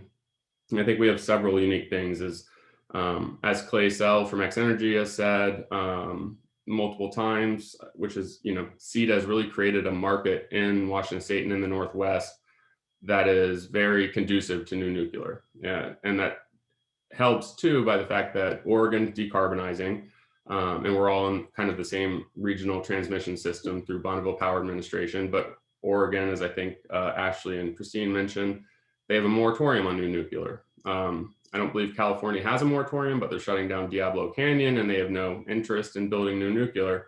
So as we look at where are these new baseload firm resources going to come from in the future, in the West, there aren't too many states where you can build them, and Washington is one of the few states that you can.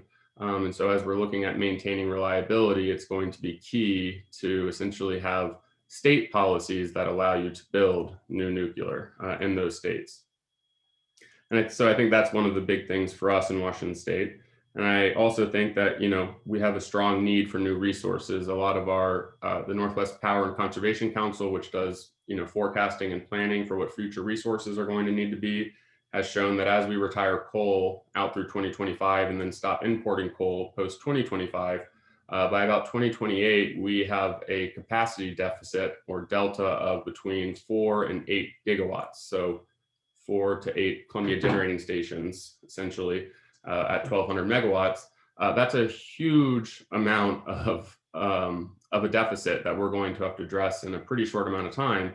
And one of the things that the Northwest Power and Conservation Council really looks at is loss of load probability, which essentially means like, what are the chances of a brownout or a blackout that you won't have the resources necessary and the generation necessary to meet load at any given time. And the metric is kind of always, you want a loss of load probability at 5% or less. Right now we're at 6%.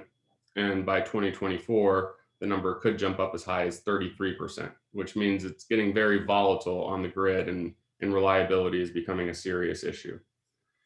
And then I think the other real big, there's two other things that I think really make Washington and the Tri-Cities an attractive destination is we have two previously licensed sites near Columbia generating stations, sites 1 and sites 4, which are along the Columbia River and have existing water intake structure, transmission structure, roads, and other facilities like utilities, access to clean water, and others that make those sites easily ready to quickly take on one of these projects without having to develop all of that initial infrastructure just to get a project started.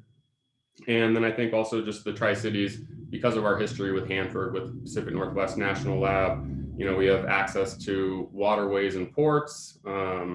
We have extensive road, rail, and shipping capabilities. And we have an extremely well-trained workforce, a lot of engineering firms, and we have Framatome here doing fuel fabrication, Energy Northwest, obviously operating a commercial nuclear plant for 36 years. And so just the general understanding and knowledge that we possess around nuclear energy, I think, is key. And so then I think really the last case that you need to make is, why nuclear? And, obviously it's carbon free, it integrates with renewables, will maintain grid reliability. It's the most affordable option. And I think when you're especially looking at, there was just an article in the Seattle Times this weekend here, where there's a lot of opposition to new large-scale solar and wind projects because of the land use requirements that they'll have, and because people don't want to have these large projects obstructing their views and their vistas. There's been a lot of pushback on them, especially on the west side near Seattle. And so going from an existing nuclear plant that has a site that's about 500 acres to 25 to 35 acres for an SMR or a microreactor or an advanced reactor is a much smaller footprint, allowing you to put them, one, closer to loads, requiring less investments in transmission, which ultimately lowers costs greatly over the long run. But two, it is a much smaller land use footprint compared to renewables at this point. And so the energy density of that too makes it a great option when you're trying to build a lot of new resources in a pretty short amount of time. And then the last thing I would just say is, really touting the modularity and the design simplifications and improvements in safety, the technology and dispatchability that advanced nuclear technologies bring. and how these technologies, really the Gen 4 technologies, can spur additional innovation and technological development that will help us meet additional carbon reduction goals as we go forward, both at the state level, the national level, and really around the world as we try to decarbonize in other countries, and especially in developing countries, and being able to have the technologies that have been commercially proven and demonstrated, been licensed by the NRIC. That's what other countries want to see before they start investing in these new technologies. They want to see that it can be done in the US, it can be done on time, on budget, on schedule, before they're going to make these huge investments to take on these new resources. And so then, I think the other aspect too, and DOE has been really great on this, is a, it's a climate issue, but it's also really a national security issue too. I mean, right now, there are 50 new nuclear plants being planned around the world. 30 of those are in China. Only 2 of them are in the United States. We're really kind of giving up our leadership role in nuclear innovation and development.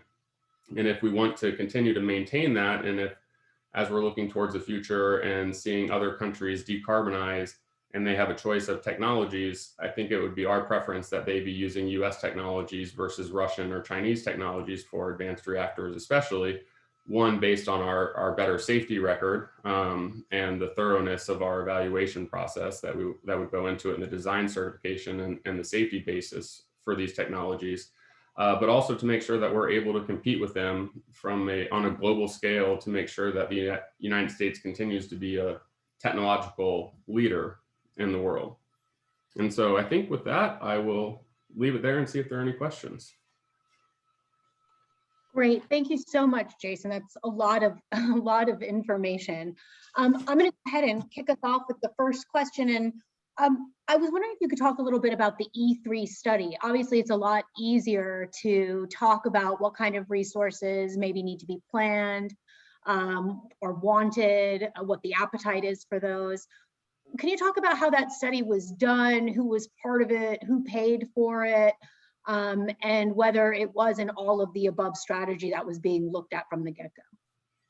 Yeah, so it was, so we essentially gave, it was a little tricky. So when Washington passed CETA, that's specific to Washington State, but the electrons don't stop at the border. We're on a regional transmission system, so it obviously matters what other state policies are, like what's going on in Oregon, Northern California, into Idaho, and other areas that are covered by BPA service territories. So we essentially just asked E3 to say, look at all of these states and what their carbon reduction policies are, and model it out, especially based on Washington's goal of 100% carbon-free electricity by 2045. How do you get there? So Energy Northwest sponsored the study.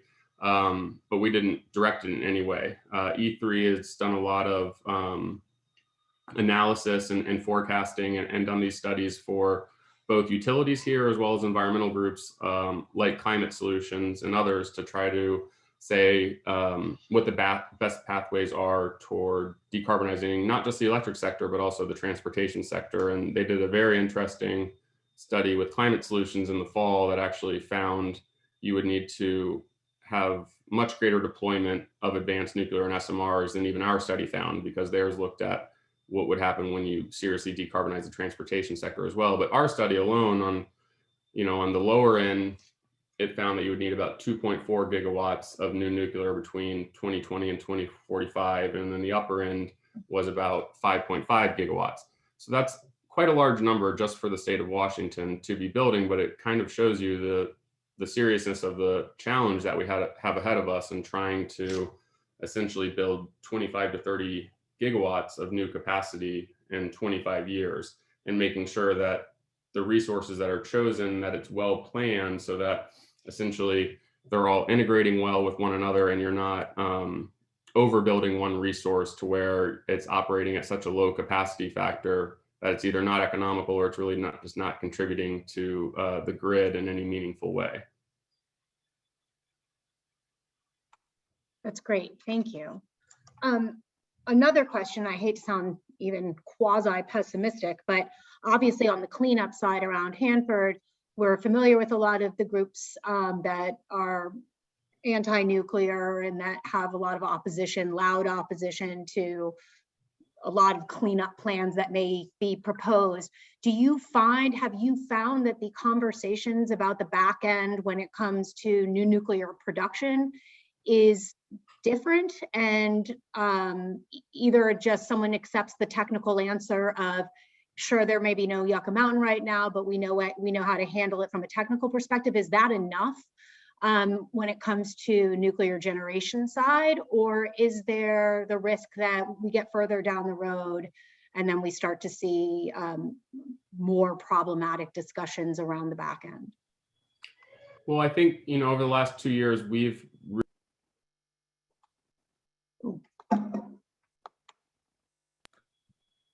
Sorry. Sorry About that. I think we've done a lot of outreach to environmental groups and other groups that might traditionally have been anti-nuclear to try to engage them in this conversation.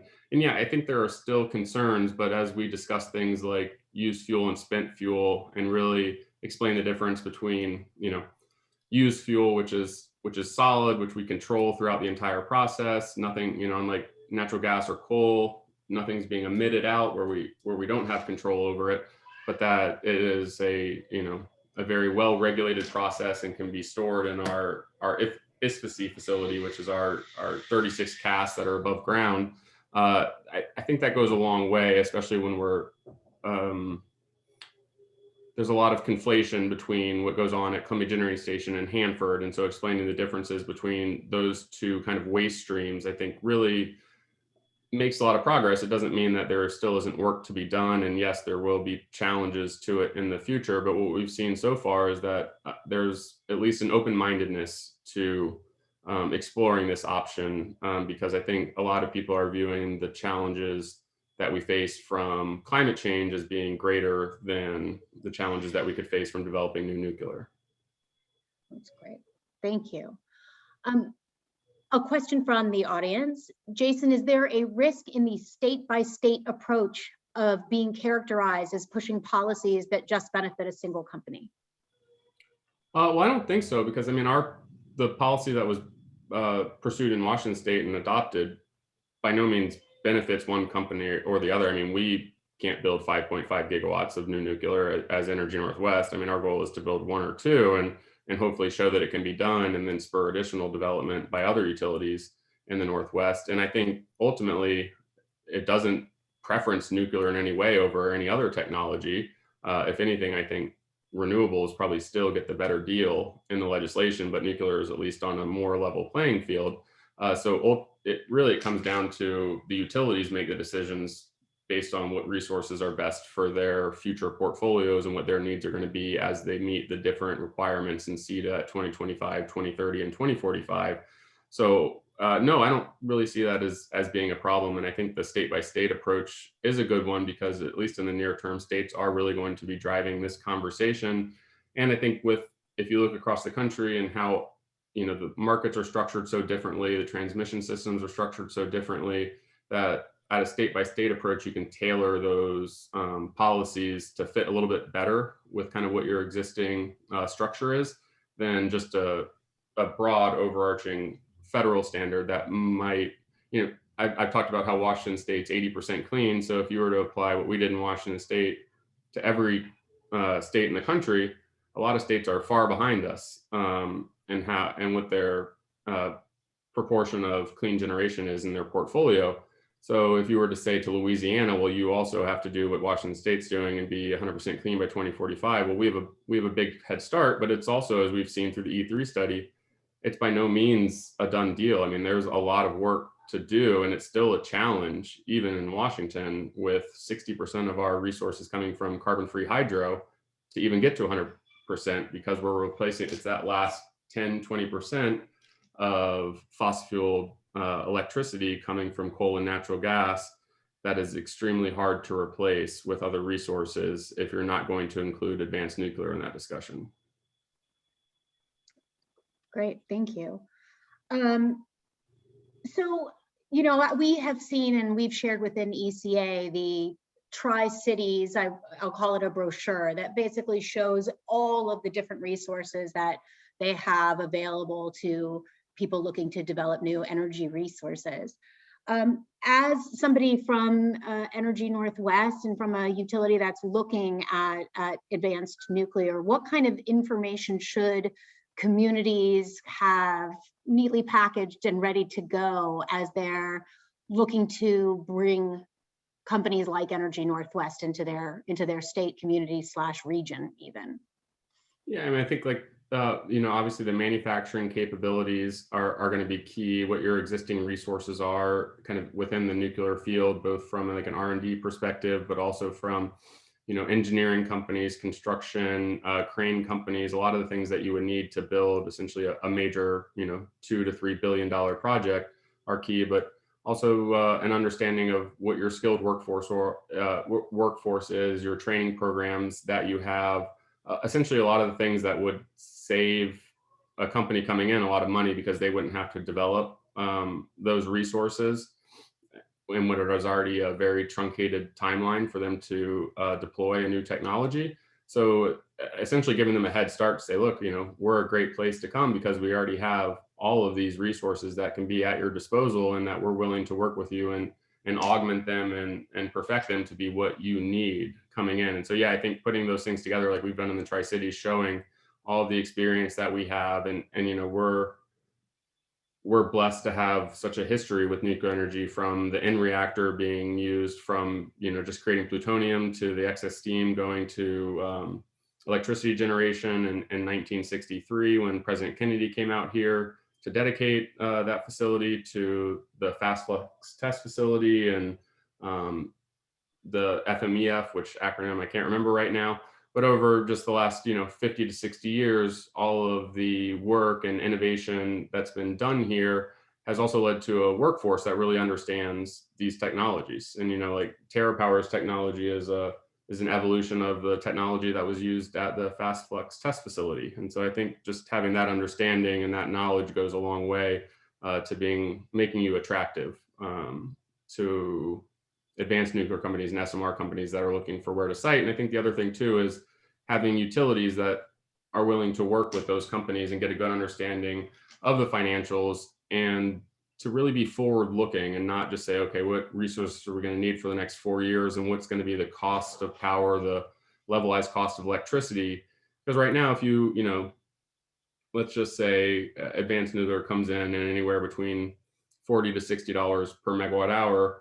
And when you're competing against coal and natural gas and renewables, that might be a little bit high. But when you're in a decarbonized economy going forward, when you don't have coal and when you have curtailed natural gas, those prices start to look a lot better. And especially if you're talking about operating an advanced reactor for 80 to 100 years and you can lock in that rate over that time, you might feel pretty good in 2040 by getting electricity at $45 a megawatt hour. That is both a baseload resource but extremely flexible and able to integrate with renewables that you might also have on your system. So that long-term view, I think, is really important from the utility perspective. Great. Thank you. And one last question as we are running out of time. So given all of your myriad experiences and different perspectives that you've had, can you prognosticate a little bit, and what do you expect to happen with support for nuclear and seeing nuclear projects get started under the new administration? Well, so far, I think all signs have been pretty encouraging. I think one of the greatest things for nuclear is the effort to decarbonize the electric sector. I mean, we have the technologies to do that now. We need to do it in a smart and pragmatic way. But those things really, I think, are going to propel nuclear energy forward and continue to see, large federal investments in the research and development that's necessary to not only bring, these Generation 4 technologies online, but also future technologies that are going to be needed as we move out into the rest of the 21st century.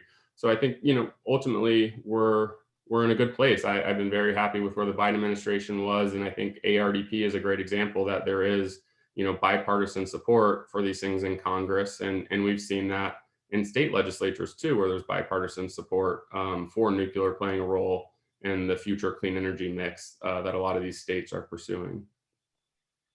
Well, thank you so much for taking the time and speaking with us. We really appreciate it. We're all watching everything that's happening out in Washington State, and seeing what pieces we can learn from and perhaps put into play around other DOE sites in our communities. So great to have you at another ECA meeting, and thank you very much. Thank you. Okay. So moving on to our next session, we have another first-time speaker at an ECA meeting, Mr. David Hart. David Hart is a senior fellow at the Information Technology and Innovation Foundation and a professor of public policy and the director of the Center for Science, Technology, and Innovation Policy at George Mason University's Scar School of Policy and Government. He's also a former member of the ITIF board. In 2011, 2012, Mr. Hart served as the Assistant Director for Innovation Policy at the White House's Office of Science Technology Policy, where he focused on advanced manufacturing issues. He is also formerly the Senior Associate Dean of the George Mason School of Public Policy, and he currently co-chairs the Innovation Policy Forum at the National Academies of Science, Engineering, and Medicine.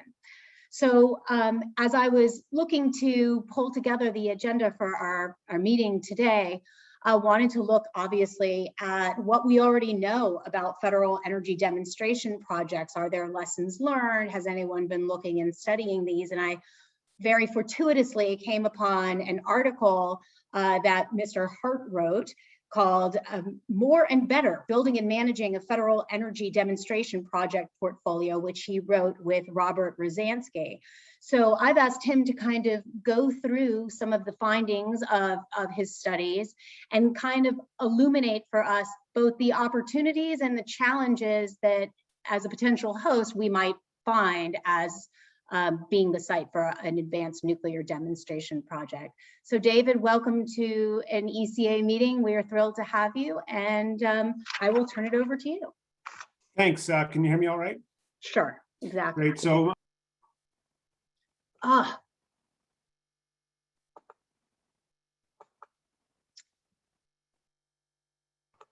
David, I don't know if you can hear me, but we have muted. I have muted you accidentally. okay, let's There try you go. again. Thank you. I was just Sorry. saying, I know everybody's been listening, and I hope everybody's doing some jumping jacks while I go through my throat clearing phase of my presentation. So thank you to ECA and Kara for inviting me. I hope you'll get your comments and questions ready because I'm not going to talk through my whole allotted time, and I look forward to having some engagement with you guys. Next slide. So as Kara mentioned, I'm a professor. I also have a role at a think tank, so I wear both hats. But there are think tanks and there are think tanks. And in this case, this is a think tank that operates with a lot of rigor. So I bring to it that academic sensibility, but the goal is to inform policy. Next slide, please. And as Kara mentioned, I've been working on this concept of demonstration for quite a while. I did a book in 2011 with Richard Lester, whom some of you may know from MIT's nuclear engineering department, on the electricity system. And we wrote quite a bit in there about demonstration projects. And then since I've been working with ITIF very closely, I've written 3 long reports, one on the results of the Recovery Act investment. So that's the 2009 Recovery Act from the previous downturn in the economy. Then the one that Kara mentioned with Rob Rosansky on the management issues, and then just recently one specifically on industrial decarbonization projects. Next slide, please.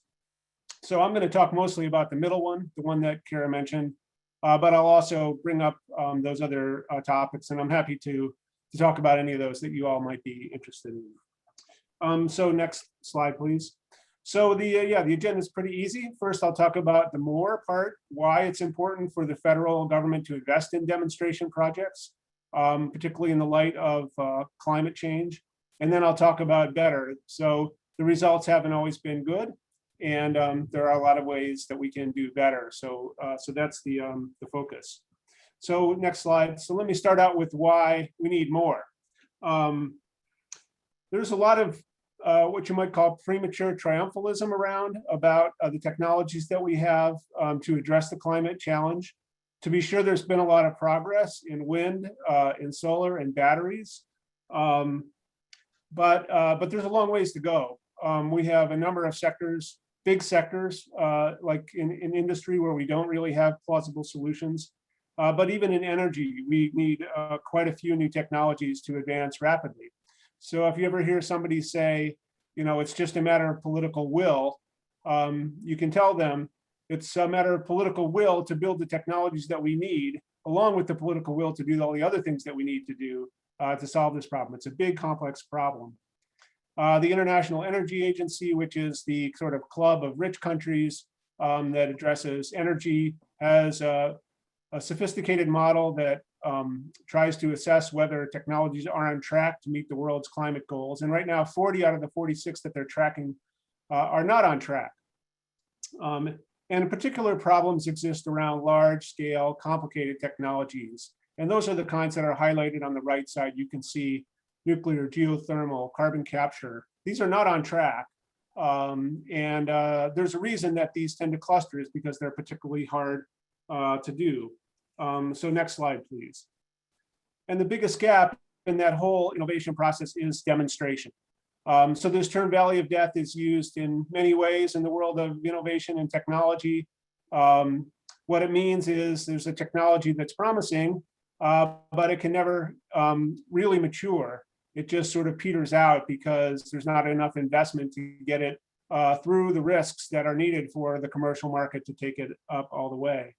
And in the area of these large, complicated systems like nuclear power, like carbon capture, like some forms of energy storage, like hydrogen, the projects to build the first one is really expensive, hundreds of millions, billions of dollars. There's a good chance they'll fail. They'll certainly cost more, you would hope, than the next one. And so if you're the private investor that wants to build it, you're going to get a limited gain at best. We might even lose a lot of money. So the private market is not going to do these demonstration projects, at least not at the scale that one would hope. There are a few you might call crazy billionaires out there. We see this in the space industry. You have people like Jeff Bezos and Elon Musk, who they're just space people, and that's great. But we can't count on that as a system for producing demonstration projects or for innovation. So the private sector isn't going to do it alone. On the other hand, the public sector says, well, this is expensive, right? We're talking about billions of dollars. And it's not basic research, which is really what most people are comfortable with the government. But if you look around the world, and there's plenty of research on this, demonstration projects that get funded tend to have public money, most of them, and especially of the sort that we're talking about here. So next slide, please. So our advice, is basically just, we need to get over that hurdle. The public sector needs to invest on a pretty large scale. It really hasn't done so since the 2009 Recovery Act. And we need a portfolio of projects. Sometimes the first one doesn't do the job entirely for the commercial market to pick it up afterwards. Sometimes you need 2 or 3 to kind of show that there's a trajectory that's going to be promising. We're going to improve the performance and bring down the cost. So we propose in this paper a $5 billion per year program or more. I mean, I think there's a realistic argument for more than that. And this would support the public share of a few large projects and many smaller ones. So obviously there are different scales. $100 million projects is different than a $1 billion project or a $5 billion project. So you want a portfolio. There are going to be some relatively big ones and some relatively small ones. And what's crucial is that funding be steady so that the developers and those who are going to potentially invest in the follow-on projects can count on it. Next slide.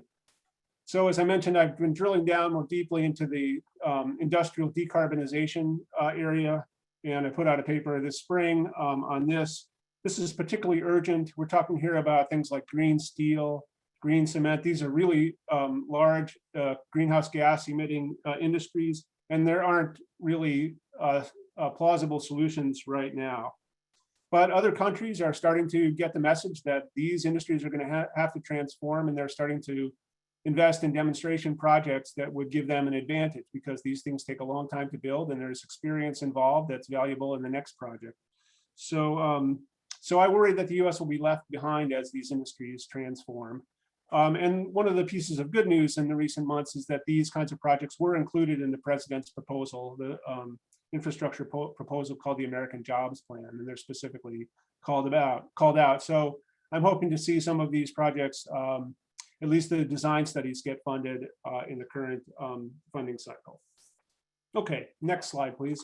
So that's what I want to say about more, but better is equally important, because next slide, it's easy to waste money on these big projects. There are some huge white elephants that dot our landscape across the country. These are projects that were started but never finished.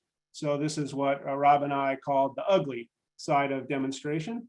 You know, there are some good results. The nuclear power industry that we have today, which is the largest source of zero carbon power, is directly attributable to demonstration projects that were funded by the federal government back in the 1950s.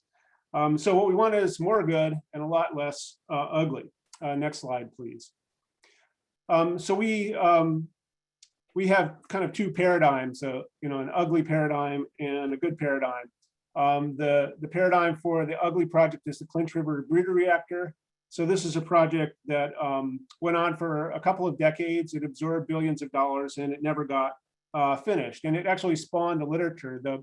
The image in the upper left corner of this slide is from a book that was published in 1991 and really became the conventional wisdom on this whole topic for many years. It's called the Technology Pork Barrel.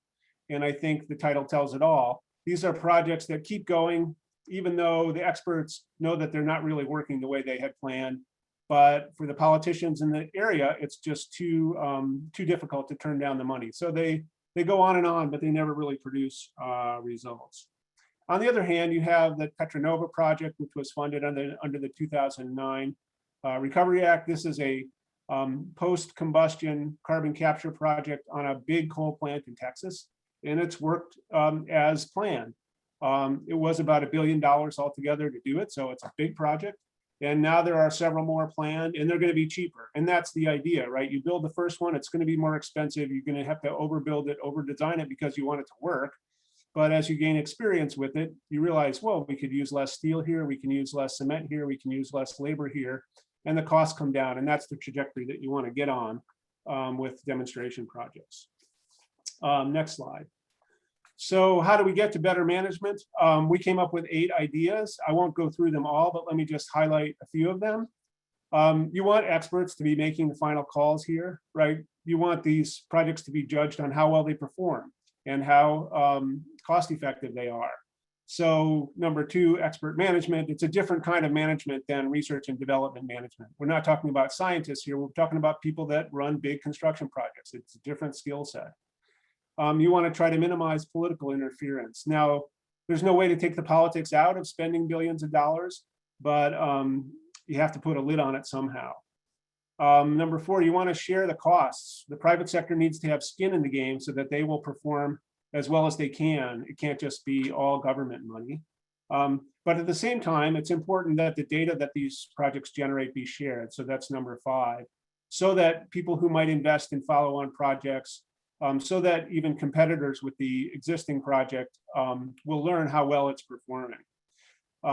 So I think we know how to do these projects well. We have some examples where they've been done well. The question is, how can we institutionalize that? So the next slide. So we run through 5 options, and I'll just mention them briefly here. The way we manage these projects now is each of the DOE offices in charge of a technology runs them. So for the nuclear demonstration project, that would be run by the Nuclear Energy Office. If there's a carbon capture project, that would be run by the Fossil Energy Office. And a spoiler alert, we come down with option number 2, which is to centralize this management in a single DOE office, where the expertise is not necessarily just about nuclear or just about carbon capture, but it's about managing big projects. Obviously, you need to have the experts in the technology, but you also need to have people that know how to build stuff and get things done on schedule and on cost. And that's always been the barrier. The third idea I'll talk a little bit more about is setting up a independent corporation that's government funded that would do these projects. The fourth idea would be to roll the whole thing into a much larger institution called the Green Bank, which would be funding, not just demonstration projects, but all kinds of climate related infrastructure investments. And then the last we developed in the book that I mentioned in 2011, it would be to kind of regionalize these and get states to work together to develop them. So next slide, please. So you might see this in Grown, and if you're really a glutton for punishment, you can read the paper, because the core of this paper is like the 5x8 matrix that you see here. And if I was a cruel person, I would go through every square, but I'm not going to do that. I just thought I would show it to you so you could see what it would look like. But let me drill down a little bit. If you could go to the next slide. So as I mentioned, we come down on the idea of setting up a DOE office. So basically you would take all the big demo projects, and once they're kind of funded and ready to go, shift the management away from the nuclear energy office or the fossil energy office and give it to this major demonstration office. And it would have a number of advantages. It would be managing a portfolio that would help with the funding. I think it would help it be insulated from political influence, although of course DOE is always subject to congressional oversight, and there's no way to get around that altogether. But I think the most important thing is this last point, which is you would hire a bunch of project managers. This is what they do. Hopefully these are people that have built big plants before. They know how to arrange the contracts. They know how to manage the subcontractors. They know how to think about the big numbers involved, and how do you do it? As a professor, I certainly wouldn't claim to know how to do it, but I do know there are people out there in the world, because big projects get done every day. So we need to bring that expertise into DOE and mobilize it around these kinds of projects. Next slide, please.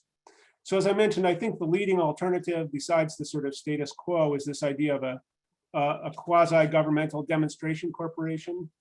John Deutsch, the former Deputy Secretary of DOE and longtime MIT professor, is the main advocate for this idea. Basically, Congress would put a big slug of money into this corporation, and it would say, okay, you're free from civil service regulations, you're free from government procurement regulations, basically operate like a commercial entity, go out and build a bunch of projects. And I think there's a lot to be said for it. As this little graphic shows, I think it could build a portfolio. It could be somewhat free from political influence. It could be connected to the developers of future projects. If it has this big slug of money, it's going to have enough money. But the big barrier for us was it's just not politically feasible in our view to let's say take $50 billion and put it into this thing and basically give that entity a bank to work from, and then start to go out and do it for 10 years. I just don't think in the current environment, and really perhaps any political environment, that's a realistic objective. But if you could do it, if you're in a situation where somebody's spending trillions of dollars, as we might be, perhaps you could slip in $50 billion and get something like this funded. But from our point of view, that was kind of too big of an if, and we settled on the idea of the good being better than the perfect, so to speak here. So wrapping up, the last slide. So this report concludes, right, we need more projects and we need better projects. We need these technologies to address climate change. And there are a lot of demonstration, a lot of technologies that are ready for demonstration that would help us, deal with some of the most difficult to abate sectors. And there will be more of these technologies that become ready in the next 10 years. So, we can build out solar now. We need to build out solar now. We need to build out wind now. But we need to have these technologies ready, through the demonstration phase so they can scale up in the 2030s and 2040s. And that's really the purpose of the demonstration program. And we need to think globally about this. This isn't just a problem for the United States. It's a problem for the world. And it doesn't matter if the US and even the US and Europe make only green steel. If the rest of the world doesn't make green steel, we're still going to have the same climate change. It's just going to be delayed, a few years or maybe even a matter of months. So the US is the world's leading innovator. It needs to take the lead in these innovations that will benefit the rest of the world. And I think they will benefit us as well, because these are going to become, industries, I hope, that that we can export, that we can share, and it would be a win-win for the world. So as I mentioned, there is some good news. In addition to the American Jobs Plan, which I mentioned, the Energy Act of 2020, which I'm sure has come up in conversation already today, authorizes a bunch of demonstration programs across a number of areas.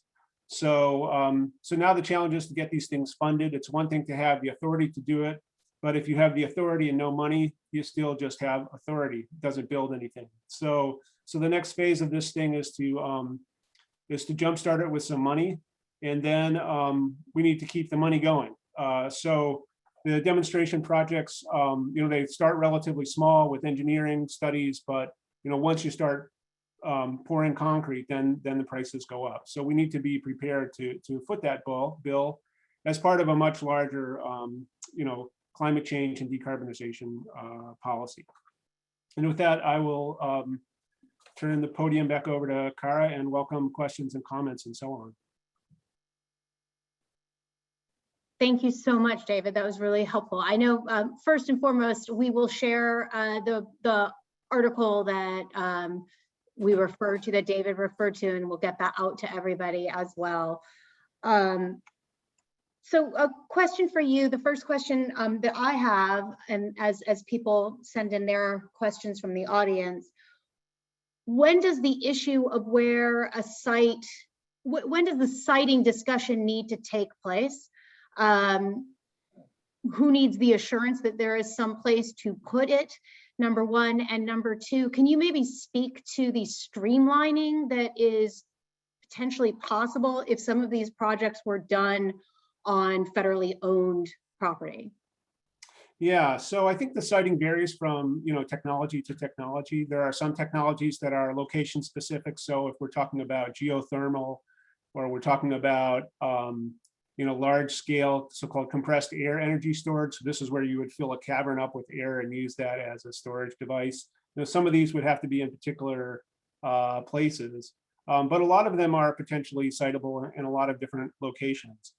I think I guess I would say I would like to see sort of a robust competition in most cases. And I think the developers often are affiliated with sites. So, as the projects move through their early stages, I think you would want to see a competition, and the site, opportunities ought to be factored in as a criteria for selecting projects. I don't know all the ins and outs of permitting on federal lands. I think in some cases you could have an off-taker. I mean, one of the barriers in many of these projects has been, someone to take the power in the case of electric power demonstrations. So, if there was a consumer associated with it, like at a military base, we've seen proposals for these for power plants, new kinds of power plants, new kinds of energy storage. That would be helpful. I think the environmental permitting process, that can be streamlined, I understand, in federal locations, but sometimes there can be an advantage. Obviously, there's going to be an advantage in engaging with the state and local governments at the same time. Like, I wouldn't want to see the objective be to shortcut that community involvement process. And I think many of the people on the call have been involved in that. Something that looks like a shortcut can sometimes be the long way around because it sparks opposition. So I think, community engagement ought to be part of that site development process. And if I was, picking a site, I would want to see that as part of, part of the criterion that we're looking for. Great. Do you think that there is a risk of there not being enough money to go around because we're trying to get too many demonstration projects up? And I mean, what a nice problem to have, but let's pretend it's real. Is there a resource issue here, and does there need to be some sort of prioritization of technologies for development? Yeah, that's a fair point. I do think, advocates like me want to see a very rapid ramp up, and there is some risk that you could overload the system if you don't, hire people at a sufficient rate and, deal with the contracting and all the paperwork that's involved in big projects, and rightly so. I don't mean to minimize that. So yeah, I guess, I would want to see a kind of, build up to a steady state. So we put $5 billion in as our steady state. I think you would want to ramp up to that over a period of years. And then I think you want to view the choice of technologies in kind of a portfolio context.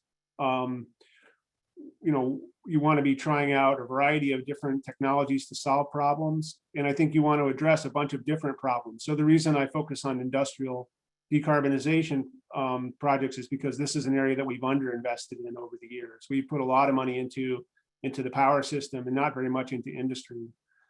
So I'm focusing on that because it would balance the portfolio in that way. But I do think, the management hurdles will rise as the money rises. And there is a risk if you dump a bunch of money in a very short period of time that a lot of it will be wasted. So we need to see this as something that builds up and then sustains over a period of years.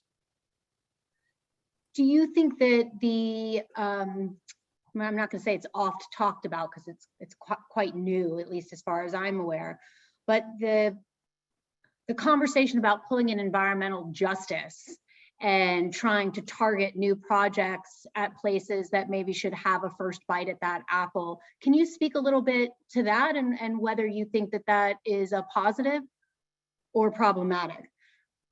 Yeah, it's something I need to learn more about. And it was specifically mentioned in the American Jobs Plan as a priority for siting demonstration projects. And I do think, especially in the industrial area, many of the beneficiaries of these projects will be communities that have been disproportionately affected by the industrial facilities that are going to be replaced.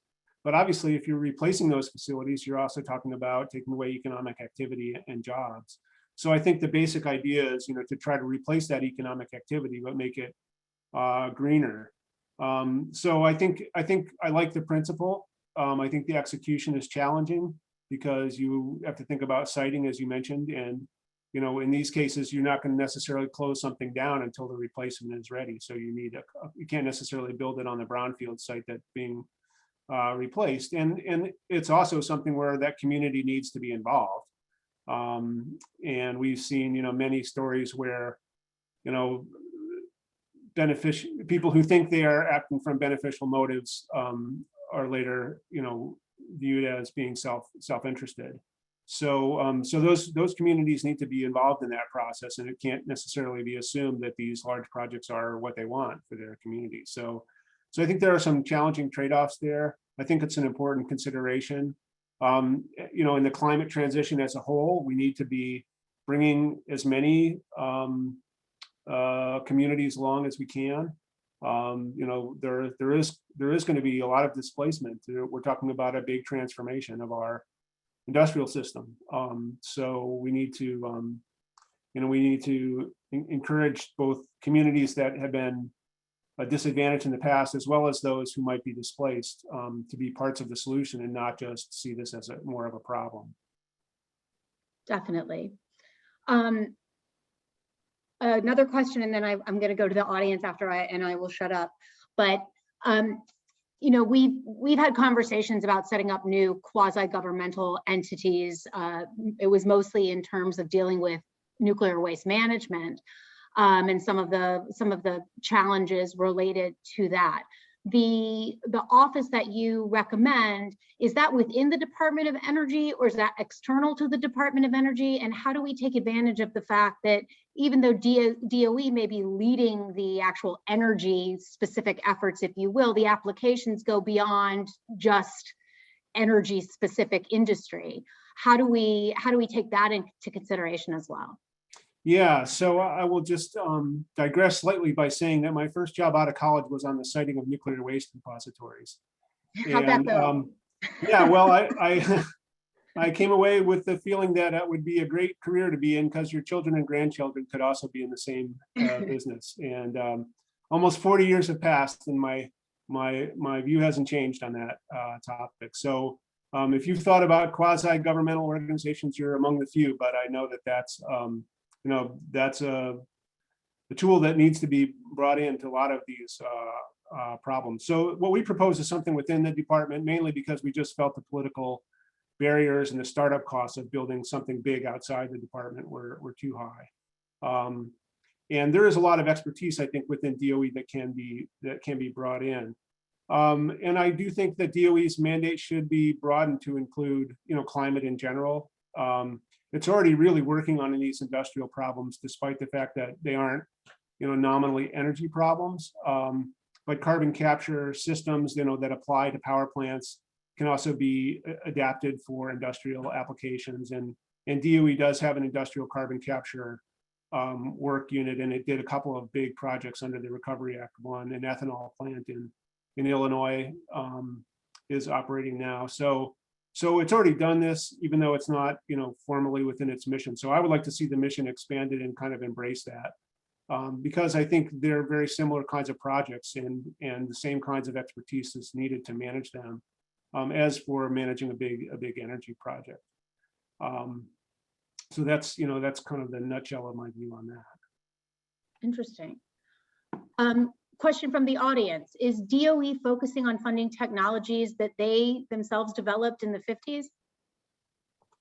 No, I mean, what I mentioned about the 50s was nuclear power. Really, that's the case. A case in point where there was a series of demonstration projects that were carried out. And obviously you also had the nuclear Navy on top of that. So those kinds of projects and investments proved out the technology. And then you had a huge boom in nuclear plants. And basically the fleet of plants that we have now were built, right after that, right after those demonstration projects were concluded. And then you had, the backlash that later cut off that growth. But I take it as an example of how the government can effectively trigger an industry. But as for the technologies that we're talking about now, I don't know the provenance of all of them. Some of them I think do come from private routes and some come from sort of public routes. I think there are both. So, and I don't think the government should necessarily discriminate. If there are good ideas out there that deserve to be scaled and are hitting this sort of valley of death, then they ought to be eligible for this kind of program. In cases that you've studied where the demonstration project failed, what were the challenges left behind that we should know about? Yeah, well, the first thing is that some projects fail because the technologies just aren't good enough. And that's the whole point. Another whole point of the program is you're going to have some failures. If they're not failures, then you're not taking enough risk. And this is a little bit challenging for government to take on.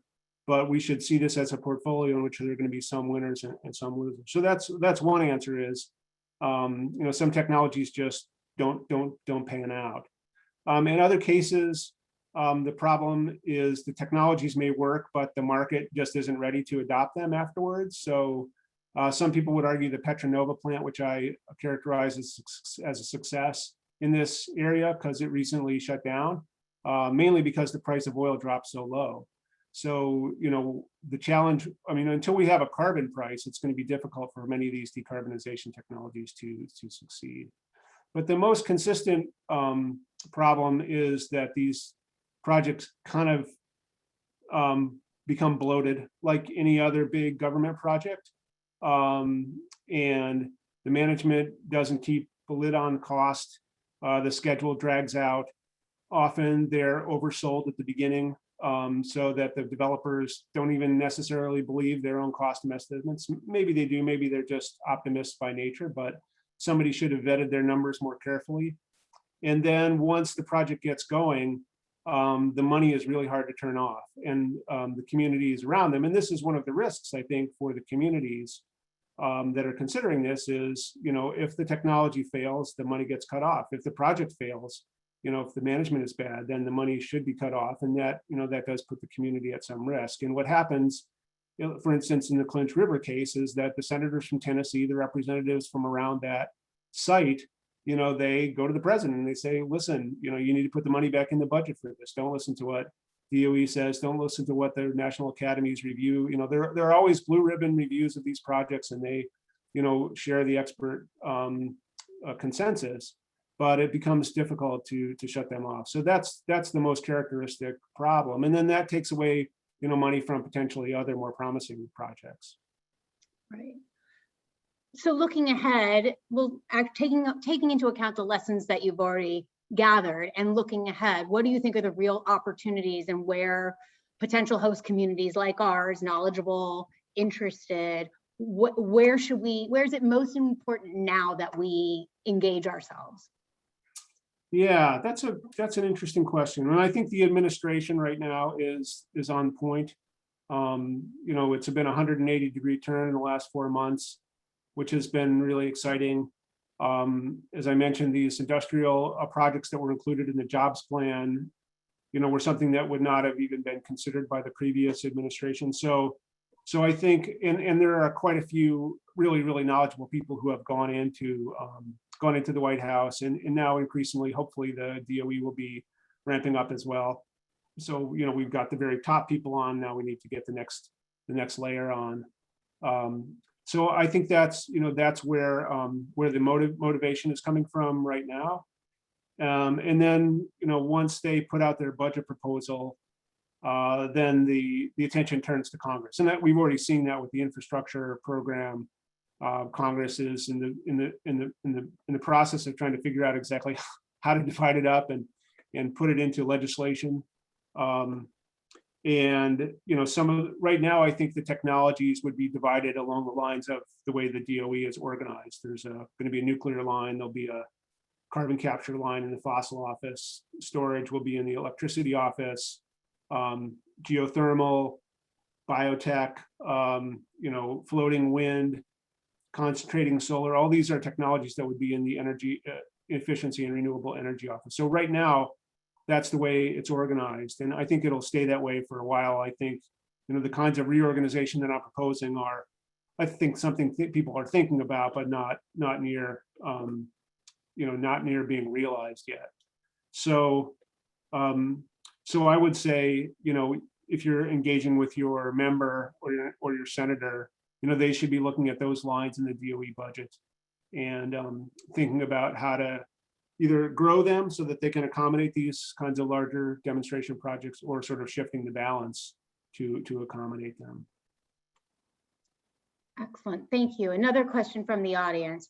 With your ITIF report on better demonstrations, how important is it for DOE to implement a milestone-based development program for the Advanced Reactor Demonstration Program to ensure they're successful, holding awardees on timeliness, on budget, as well as allowing DOE the flexibility to provide funding to a better, more promising company if one of the awardees fails?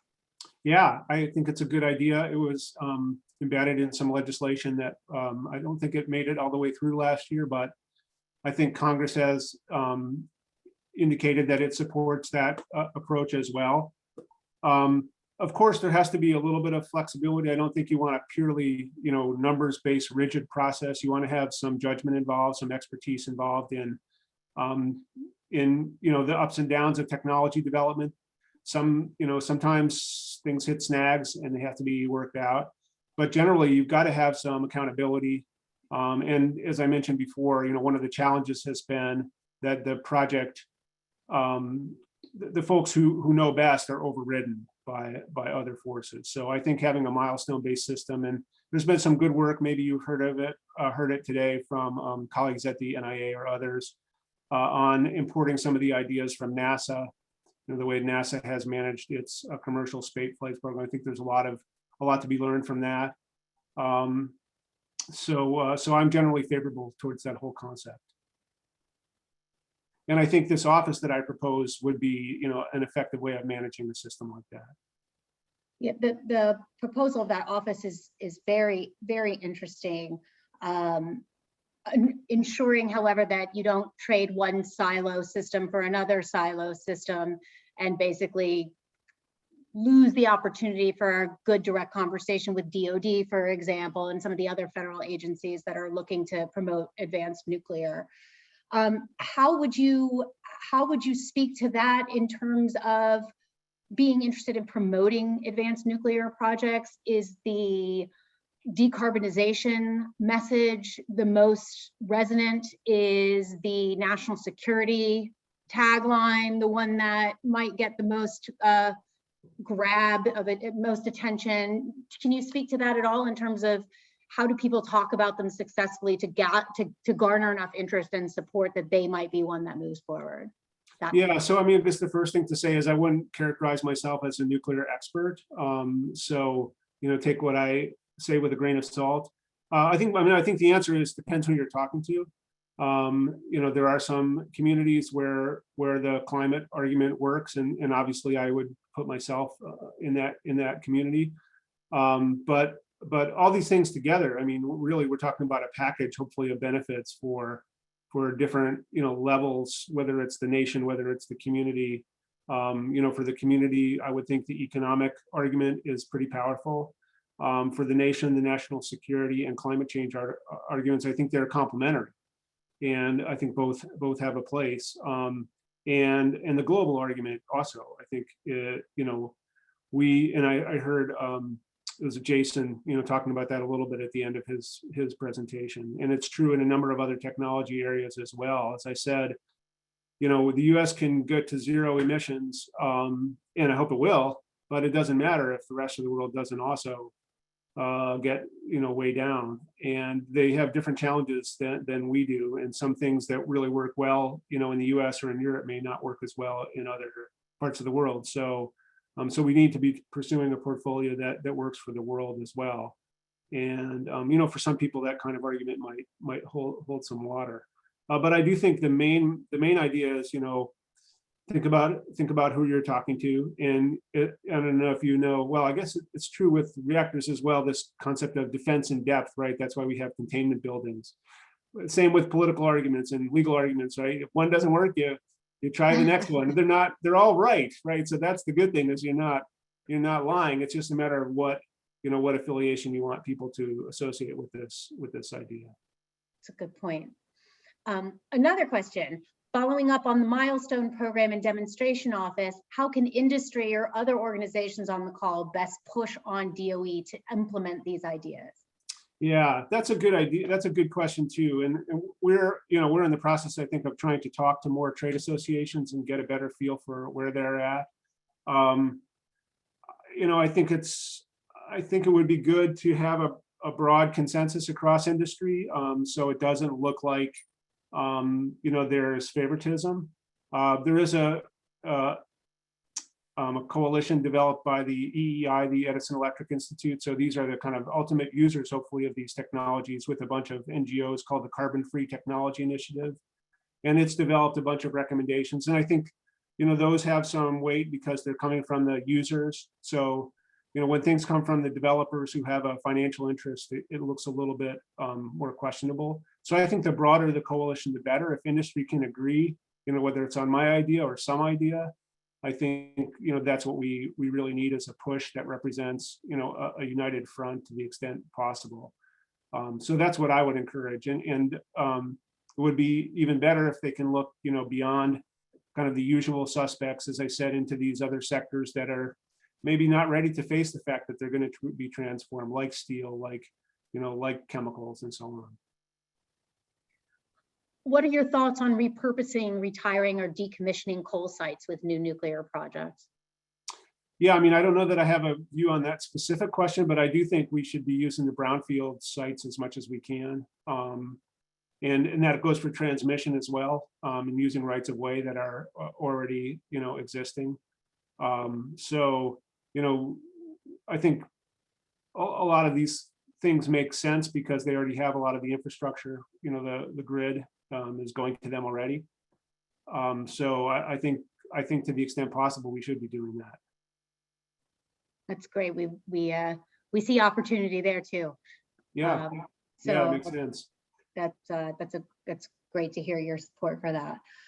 Well, I want to thank you so much for joining us, and you've actually kind of led us in terms of rights to water and existing infrastructure and transmission. I think is a really good segue into our last session, our final session of the day.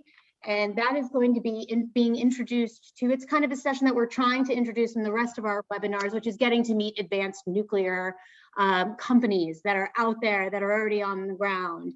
And I know that we're all familiar with TerraPower. In fact, it was the second of the 2 projects that the Department of Energy provided funding for demonstration within 5 to 7 years advanced nuclear demonstrations. And TerraPower, like I said, they received about $80 million as part of a cost share effort to build their reactor. They have the Natrium reactor, which we're excited to learn a little bit more about and hear how TerraPower is interacting with the community and looking at the prospects ahead. So it is my pleasure to introduce Olu Omotowa. He is a senior engineer at TerraPower. He leads severe accident analysis efforts. He's a PhD in nuclear engineering and over 9 years of research, design, and engineering experience and productive collaboration in the nuclear sector across academia, national laboratories, and the private industry. Olu has led large-scale projects and has been involved in research in the areas of reactor safety and severe accidents of light water, gas-cooled, and advanced reactors. He previously led the development efforts of a characteristic safety margin for the mPower SMR. He collaborated on data-driven methods with NCSU and CSL and is leading TerraPower's efforts on the DOE-funded initiative to develop near-autonomous accident management systems for advanced reactors. We are very excited to have you here, Olu. Thank you for stepping in, and it's a pleasure to meet you and have you with ECA. Thank you very much, Kara. Does everybody hear me? Can you hear me clearly? Yes. Okay, yes. Awesome. Yeah, thank you so much for the introduction. As Kara mentioned, my name is Olu Omotowa. I'm a senior engineer at TerraPower. I've been with TerraPower for over 5 years now. I currently lead the site selection efforts for the Natrium plant. Tara, who is my senior vice president projects and also the project director for the Natrium development, was originally supposed to be the speaker here. She wishes she could join us today, but she had some other engagements. So she's asked me to share with you. Can you hear me? Okay, awesome. Yeah, so she's asked me to share with you some of the work we're doing at TerraPower and efforts we're taking in engaging the communities around us through outreach. So this is pretty much, just locally within our space here. And also ongoing work with potential host sites as well for the Natrium plant. I will start by saying, great presentations from NRIC, from Gain, from David as well, and also Energy Northwest. I think, everything pretty much sums up what we have or what we've tried to do at TerraPower over the past couple of years. I will specifically,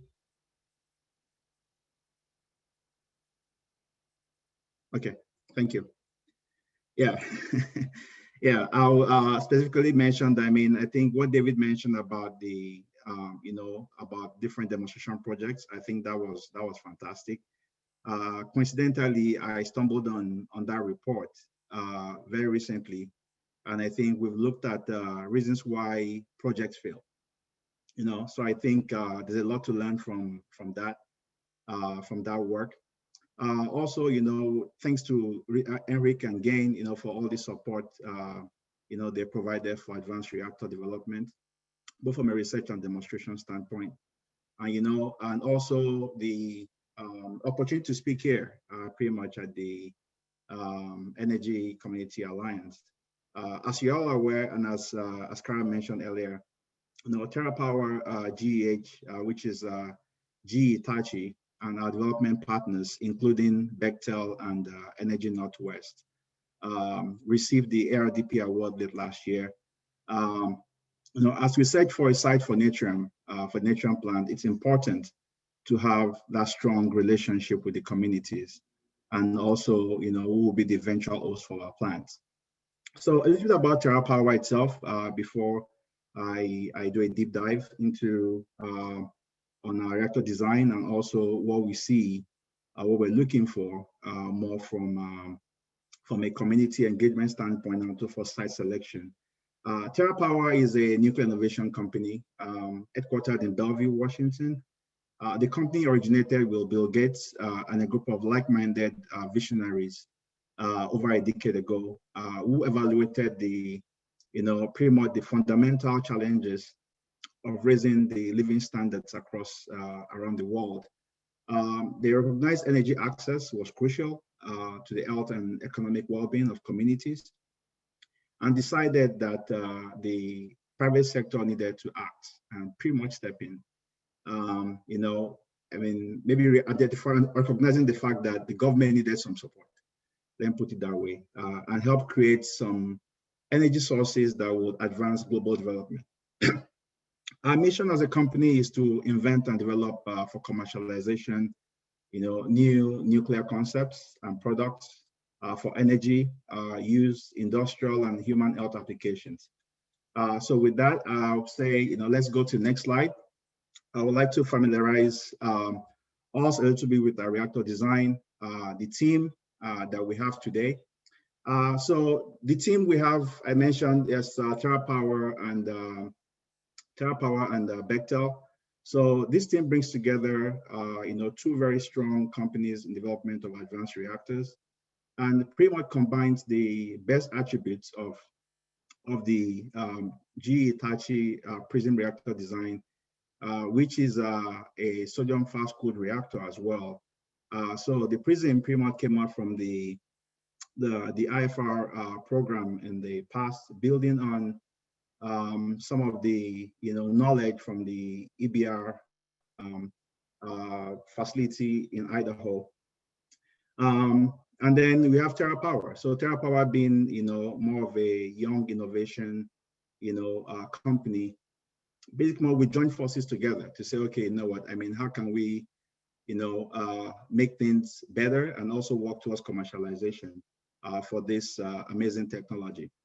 So GEH has been leading the versatile test reactor. I think Ashley mentioned that at the beginning contract. So this is a test reactor under development, pretty much supposed to be built in Idaho. So which is also an SFR. So TerraPower was pulled in, to provide some of the expertise and innovation work that we've done over the past decade. And then, the next phase of this project pretty much is being led by Bechtel, which is also a partner with us on the nature of development. So we formalized our collaboration in a joint development agreement that really set the stage for building trust and also for sharing information across the different entities. However, the focus was not really on technology ownership, because in this case, we're looking more towards, demonstration and also commercialization, but pretty much more on what attributes will radically improve things like safety, cost and economics of nuclear. We digested and understood the cost drivers. And part of this is, what David mentioned earlier, and why first of a kind projects fail. And we therefore implemented a different approach to it. We have evaluated selections, of the key technologies and equipments, number of units per site, optimized size, power of the reactor, adopted the modularization techniques, look at what aspects of the plant itself, look at the fuel cycle, core design, pump designs, operational costs, security needs, and just to name a few, pretty much. And the outcome of the partnership pretty much is nature, which I'll say, it's been a lot of work over the past 22 months since we had this, this partnership with GEH and with Bechtel. So we awarded the ARDP demo award last year, led by TerraPower. And we plan to demonstrate the ability to design, license, construct, and start up and operate an advanced reactor. I mean, we're fortunate to be awarded with a company like X Energy as well, which I think has been mentioned at the beginning. But no, we're looking at one thing we've identified that has been lost in the industry is the supply chain. So we're trying to revitalize the supply chain of sodium fast reactors. I think Jason mentioned about the FFTF facility, which coincidentally was in Washington here as well. So some of the work there, we're trying to build on some of those supply chains. Then we're looking at lowering emissions by initiating development of a fleet of neutron reactors. So the demo in this case now will show that we can build these facilities or build these plants economically, and then they will be attractive for future owners and operators as well. So with that, I'll go to the next slide, please. All right, so a little bit about Natrium, right? So we see Natrium as the best option for deploying, the advanced nuclear power, given the increasing demand for carbon-free energy and a growing mix of renewable sources. Because it simplifies construction. I'm sure, we've heard a lot about, the Natrium architecture. This makes us different. We're not compared to traditional plants. So we have a simplified construction architecture, compared to previous reactor types. We offer a more cost-competitive, flexible technology that supports load following, energy storage, and also industrial processes. So what you see, the picture you see there, we have where you see the big tanks is what we call energy island, and then the picture closer to you, that's the nuclear island. So pretty much we've taken a different approach, right? So where rather than having a traditional balance of plants, what we have there is pretty much, you have the storage tanks in there, which contains the salt. And I'll talk about that I think a little bit in the next slide. So we bring a step change improvement also in, capital and operational cost as well. This provides a utility scale decarbonization solution that can make a meaningful impact on efforts to mitigate climate change. So when we say, we redefined what nuclear could be, we are eliminating, the nuclear sprawl. So the extent to which nuclear QA and requirements apply in order to reduce cost in many areas. So we created the reactor plant that is nameplate, 345 megawatts electric, with about 41% efficiency. So I mentioned about the simplified systems that you have in there, and also the operational flexibility as well. So the ability to integrate with renewables as a dispatchable clean energy source that can intelligently respond to demand changes also makes us unique here. So in this case, the reactor operates at about 100% power, 24/7, thereby reducing, cycling of the nuclear island itself. Meanwhile, you have the energy island absorbs the grid demand variation, by controlling storage and steam turbine generation output. So the overall plant can flex up to about 500 megawatt electric for about 5.5 hours, or approximately about 2,800 gigawatt hours. So the storage here can be customized for, for specific locations. So what that means pretty much is you have things like, you have 2 tanks as shown in this picture. It all depends on what the demand signal could be, that could definitely be scaled up accordingly as well. Next slide, please. So, so first, it's nuclear properties, we talk about why sodium coolant. There's a lot of precedence for this. I did mention, a lot of work has been done in several countries. This is not unique to TerraPower. I mean, we've learned a lot from the use of the choice of coolants and also from the type of fuel that we use as well. You know, as per the coolant, you know, first is nuclear properties facilitate a fast spectrum. So sodium, it's not a moderator. So the phenomenal heat transfer properties, you know, leads to a high performance and I would say an unheard of safety performance. So this enables us to be able to shrink the reactor to a smaller size. Also, we operate at near atmospheric conditions. So you're not talking about like very high pressure kind of systems, which automatically will translate to increased cost as well. So liquid sodium is, you know, is even better due to, from a convection standpoint, you know, combined with the high thermal conductivity. So this is, I mean, thermal conductivity is probably about 3 times higher than that of stainless steel. So when it comes to maintainability, you know, of sodium itself excels. So in terms of the corrosion, it does not require expensive exotic material, so which leads to longer life, you know, and less maintenance. You know, as experience from BWRs and PWRs tells us, it takes decades to discover and fix many of these corrosion problems. Sodium reactors, you know, have operated for decades, as I alluded to earlier, and corrosion control is not much of an issue. So, you know, that said, I mean, there have been challenges as well. You know, I think we had in the Monju reactor, for instance, you know, so this was in Japan, you know, where they had sodium leaks.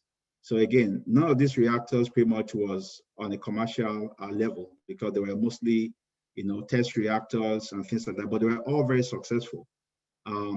So the metal fuel on its own actually complements this because, I mean, a lot of testing of the fuel has been done in EBR.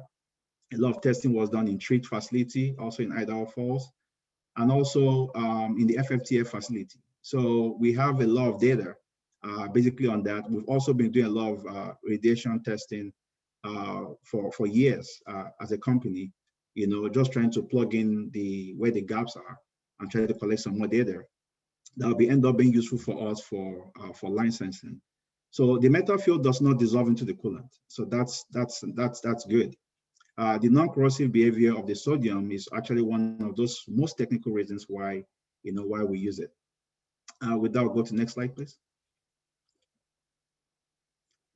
Yeah, so this is just a different look at the plants with the labels on it. So we were talking about the land area earlier. I think one of the presenters mentioned how, you know, you have some solar projects and just occupies huge amounts of land. Here, I mean, for the Natrium plant, we have about 44 acres in total, and so that comprises of both the energy island and also the nuclear island. With that, go to the next slide, please. So a little bit about the integrated energy system. So now focusing more on the energy island piece. So instead of a sodium intermediate loop, we replaced it with molten salt. So this is a nitrate salt, to be specific.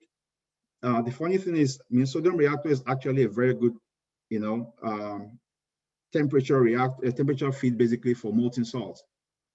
And this, you know, the storage piece of it is not unique. It's not unique to basically is the concentrated solar power plants industry has demonstrated the effectiveness and application of this over the years.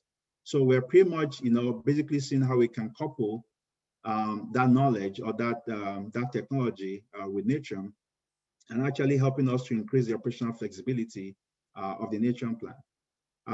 Now, as for the benefits of using the molten salt in intermediate loop, one, it reduces the technology development.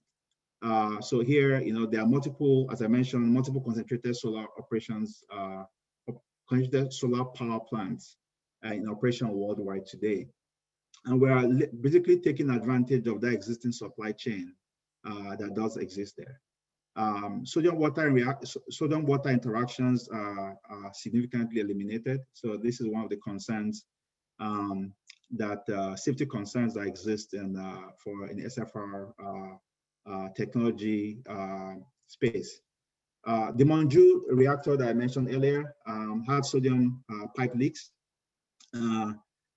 Here we don't see that happening pretty much, because we have very large sodium pipes, and then we have a lot of redundancy, and also strategies in place basically to mitigate against things like that.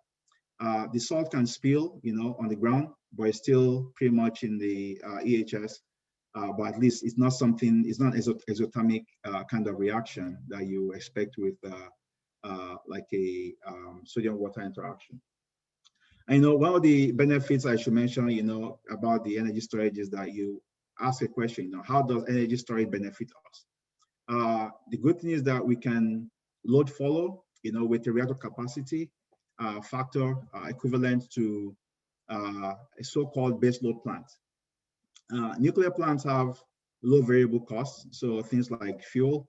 However, they are high capital costs, which, I'm sure we all know that. It doesn't actually, make much economic sense to load follow a nuclear plant if you get the capital cost between $2,000 to, let's say, $3,000 per kilowatt electric. So turning the reactor down doesn't save much money because the fuel costs are low. With energy storage, the reactor can operate at 100% all day long, but the steam generator and turbine generator adjust power output to capture the highest prices of the day. So, we are the electrical grid conversion of the, what we call the tried and true long-term strategy. The long-term strategy in stock market investment. So we store energy when prices are low, and then we sell when prices are high. So with that, I'll go to the next slide. So in terms of the emergency planning zone, so now we're getting to, things that actually, so I've spoken about the design itself, gradually transitioning to, engagements pretty much, things that now comes to regulation, that's to do with siting. Here we have the emergency planning zone. We are working with the regulator and also trying to make sure that we have pretty much the right sizing of our EPZ. The EPZ is part of the emergency response plan as per requirements in the 10 CFR 50, and is also designed to meet multiple objectives. So here we are pretty much following NER methodology. I think some precedents by NewScale as well, and also getting some guidance using design-specific risk-informed approach for making sure that we have the right site EPZ that's commensurate to the potential off-site risk posed by the nature plan. So, our position is significantly supported, by the enhanced performance features that are included in the nature design to demonstrate a high level of safety. With the next slide, please. So, I won't dwell too much on this slide. It's just pretty much more of a summary slide from an architectural standpoint. In the press, you've seen what we keep talking about nature and architecture has been innovative. I think what I mentioned earlier about our ability to, the operational flexibility, the design changes we've made, the simplicity of our design, pretty much, rather than having a forced fit into a reactor building, and then build a turbine island around it. It's a different approach here. For economics, you need to focus on the entire system and not just start at the core or the decay heat removal systems. So we have a unique perspective here because we've been designing solar fast reactors for quite some time. When you stay at something long enough, the tendency that you find things that you don't like and things that probably don't even make sense. Our partnership with GE Hitachi, has provided us some of that excuse to reinvent. And for us as a company, TerraPower, they mentioned, I mean, we came into the industry with a different mindset. I mean, rather than doing things the conventional way it's been done historically. I mean, there's a lot of lessons to be learned from history, right? But at the same time, there are different ways we could get things done more efficiently, and also make sure that we, because we have a common goal. We talk about decarbonization, so we can still get that achieved. In nature, we started differently, and we used inherent safety features to simplify the design, from a construction and cost competitive standpoint. Without go to next slide, please. So, for site selection, we've basically done a lot of historical, collected a lot of historical data. Also, I think David mentioned about the environmental piece. That's a big part of the for site selection. So environmental and also the geotechnical piece. So for site selection, we developed a site selection plan already, and as part of that, we have a community engagement plan being baked into that as well. So one thing, for a potential site that will host the nature plant, we're looking at each site being able to, meet regulatory requirements. So as stated in 10 CFR 100 reactor site criteria, and also guidance from NRIC 1555 and also the REG Guide 4.7. Each site must fit within, our plant parameter envelope. So the plant parameter envelope itself has some, it's a set of bounding and owner-owned, owner-engineered values, pretty much. So something more specific to the design. I want to make sure that whatever site we choose is something that basically reflects what our design or what our design can basically fit on that site.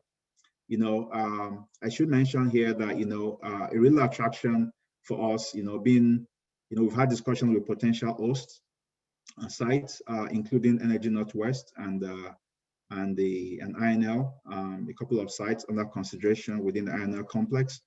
It's been a great partnership. I mean, I think working with Energy Northwest specifically in the area here, there are a lot of things where we as a company, being developers, that's all. Reactor is all you always see. But then when you start interacting with people outside utilities, then you understand that there's a lot more, on that side. But I think that's a great benefit of the partnership. So we say each site must fit within the envelope. There's a strong need for flexible energy. So good if there is a high percentage of solar energy in play. We're looking at strong state and local government support. And I think that's probably the things that we've discussed here today. Transmission line accessibility and available for use. I think what was mentioned earlier, I think, the benefits of having like brownfield sites, for instance, and that's where when you have a place like Energy Northwest and Idaho, also where existing infrastructure can be leveraged. Also they offer a lot of regulatory engagement, environmental assessments that have been done in the past as well. And then you have things like transportation and ease of access for all-in heavy equipment during construction. So this includes railroads, highways, and also badgeable access as well. Water rights and availability is also very key, mostly for cooling water supply. and also a knowledgeable and skilled workforce. In some cases, I mean, these are some of the benefits that some of these sites definitely offer. You know, we also understand that there will be need to do some retraining because, again, you know, it's not only just the construction, the operation becomes another big factor itself. So, and then strong, you know, public support. So this is more, you know, nuclear sentiments and things that we are definitely capturing. So we understand that the relationships with the communities and with the state, you know, tribal and also local governments need to be very strong. So in our engagements with some of these potential sites, we are actually discussing this with them. You know, we're trying to really understand what work has been done before now, and then what we can build on as well. We have not selected the site till date. Again, we want to locate the site, the plant in an area where, you know, where the yet to be identified owner as well will definitely want it. So, you know, I did mention that our proposal when we submitted it definitely included 2 sites for evaluation. And I think that's Energy Northwest, which I think will be, I mean, will be amazing really to actually host 2 advanced reactors, you know, if it ends up being there. I think that will be probably the first time something like that's going to be done. So, but you know, the sites we're considering are well-characterized sites, and they have a high probability of meeting regulatory site requirements. Next slide, please. So on this slide, I mean, I think I just, you know, did a lot of thoughts pretty much on how, you know, our engagement with Energy Community Alliance and also with the local communities will be very helpful. You know, TerraPower and our Nature team understands, you know, we understand the design, we understand the licensing, you know, construction, you know, startup and, you know, to a lesser extent, operations. We have a lot of people from FFTF, for instance, you know, within the company. So we have expertise pretty much on the design side. You know, one of the things that we, you know, we're kind of challenged by is, you know, the integration of our plant design into the utility IRP structures.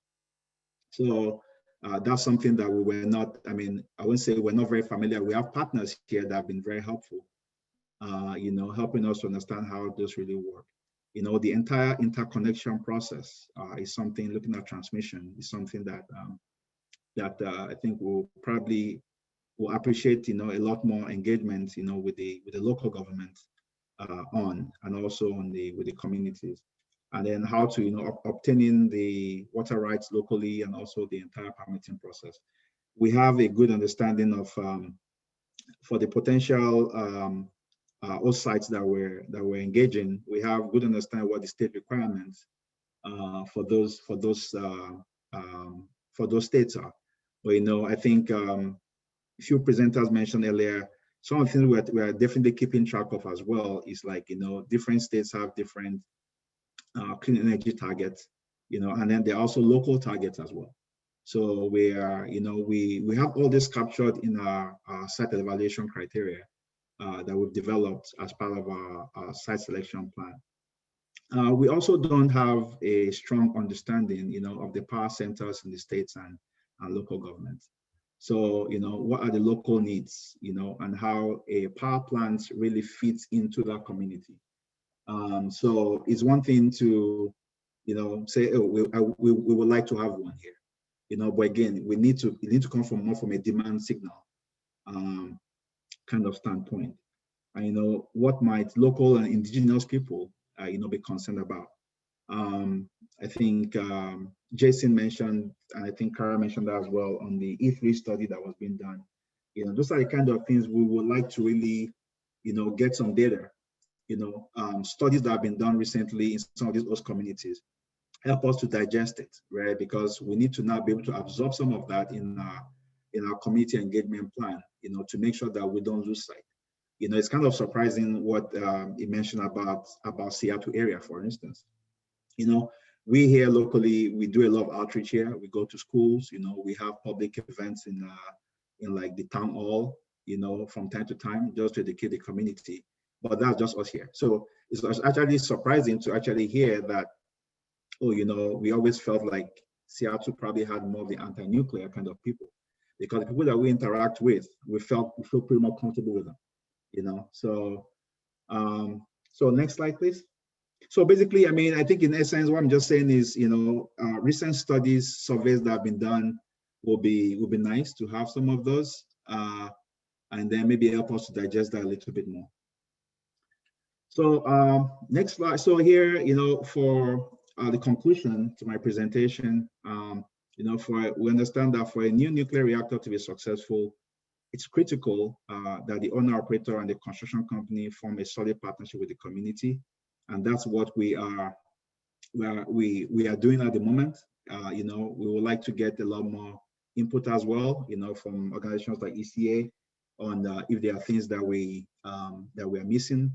We're also working with utilities as well. We have utility advisory group as well, where we brought them in, you know, trying to really understand, you know, what are the community needs. You know, these are people that pretty much interface with the communities more, you know, just to make sure that how receptible pretty much are the communities to advanced reactors as compared to traditional light water reactors, for instance.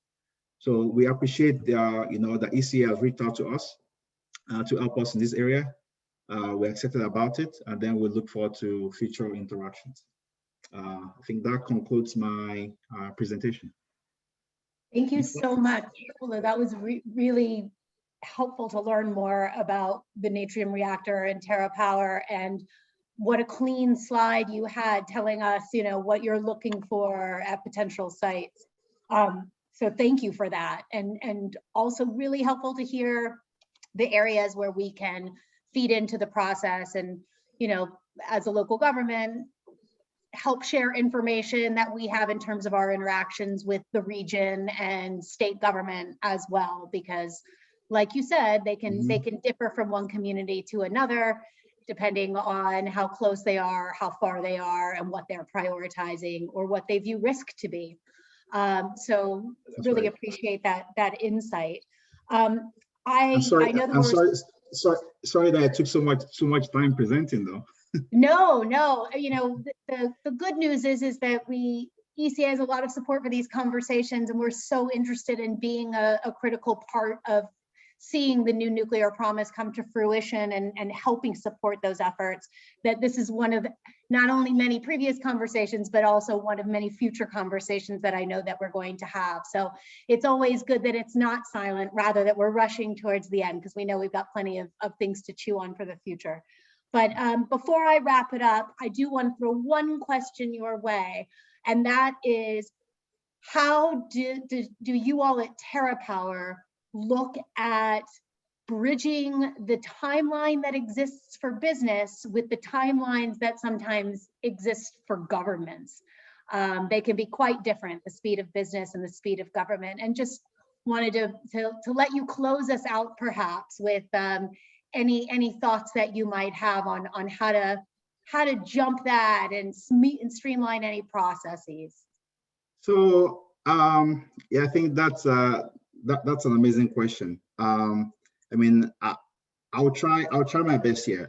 For, you know, one of the things we understand is, you know, it's a government project, or it's a government partly funded project. So it's a cost share between TerraPower, you know, GEH and the government. We understand that there could be delays. So, you know, we have all this captured in our risk plan. You know, we've tried to put together mitigation strategies around it. We understand that, you know, again, government-funded projects, there could be delays in Congress. You know, the funding piece might not come through, as we've seen for many other projects in the past. But I think one thing that stands clear here, as compared to the previous demonstration projects, which were government funded and just could be abandoned is that, I mean, I think the government sees the strong will from the private sector here, to throw money in and get this built. I mean, TerraPower before now, pretty much we were going, I mean, TerraPower pretty much was going all in, more from a private sector standpoint. And that's because, our founders pretty much recognized the impact of this globally. So for them, it wasn't just a thing of, this is something that could benefit, the world, we're very familiar, we started with the TWR design, which are traveling wave reactor design, which, again, as I said, we pretty much done a marriage here of, the PRISM qualities and also TWR to make this up. So we understand that as a risk. It's something that we've captured and we're keeping track of as well. Well, that's great to hear that realism is also part of our optimism looking ahead. Thank you so much for taking the time and for speaking with us. And thank you to all of our speakers for being here today. I'm sorry we ran a little over, but like I said, I think it's always good when we have more to talk about. So please be on the lookout if you have any questions. Be on the lookout for information about the posting of the meeting. If you missed anything, any of the articles or reports that were referred to, we will also have those available for folks, and you can contact me or Mackenzie Kerr. They should be, both of our names and in contact information should be on the emails that you have related to this meeting. And we hope everybody has a great afternoon. And thank you again to all of our fantastic speakers, and thank you to the participants for spending the time. Thanks a lot. Yep. I've got a quick question, Kara. So would there be a way, I know there were questions, would there be a way to channel those and maybe we could provide some response to some of this? Sure. I think we will be able to capture all these and we can get a list of those over to you. All right. Great. Thank you. Thanks, everybody. Bye-bye.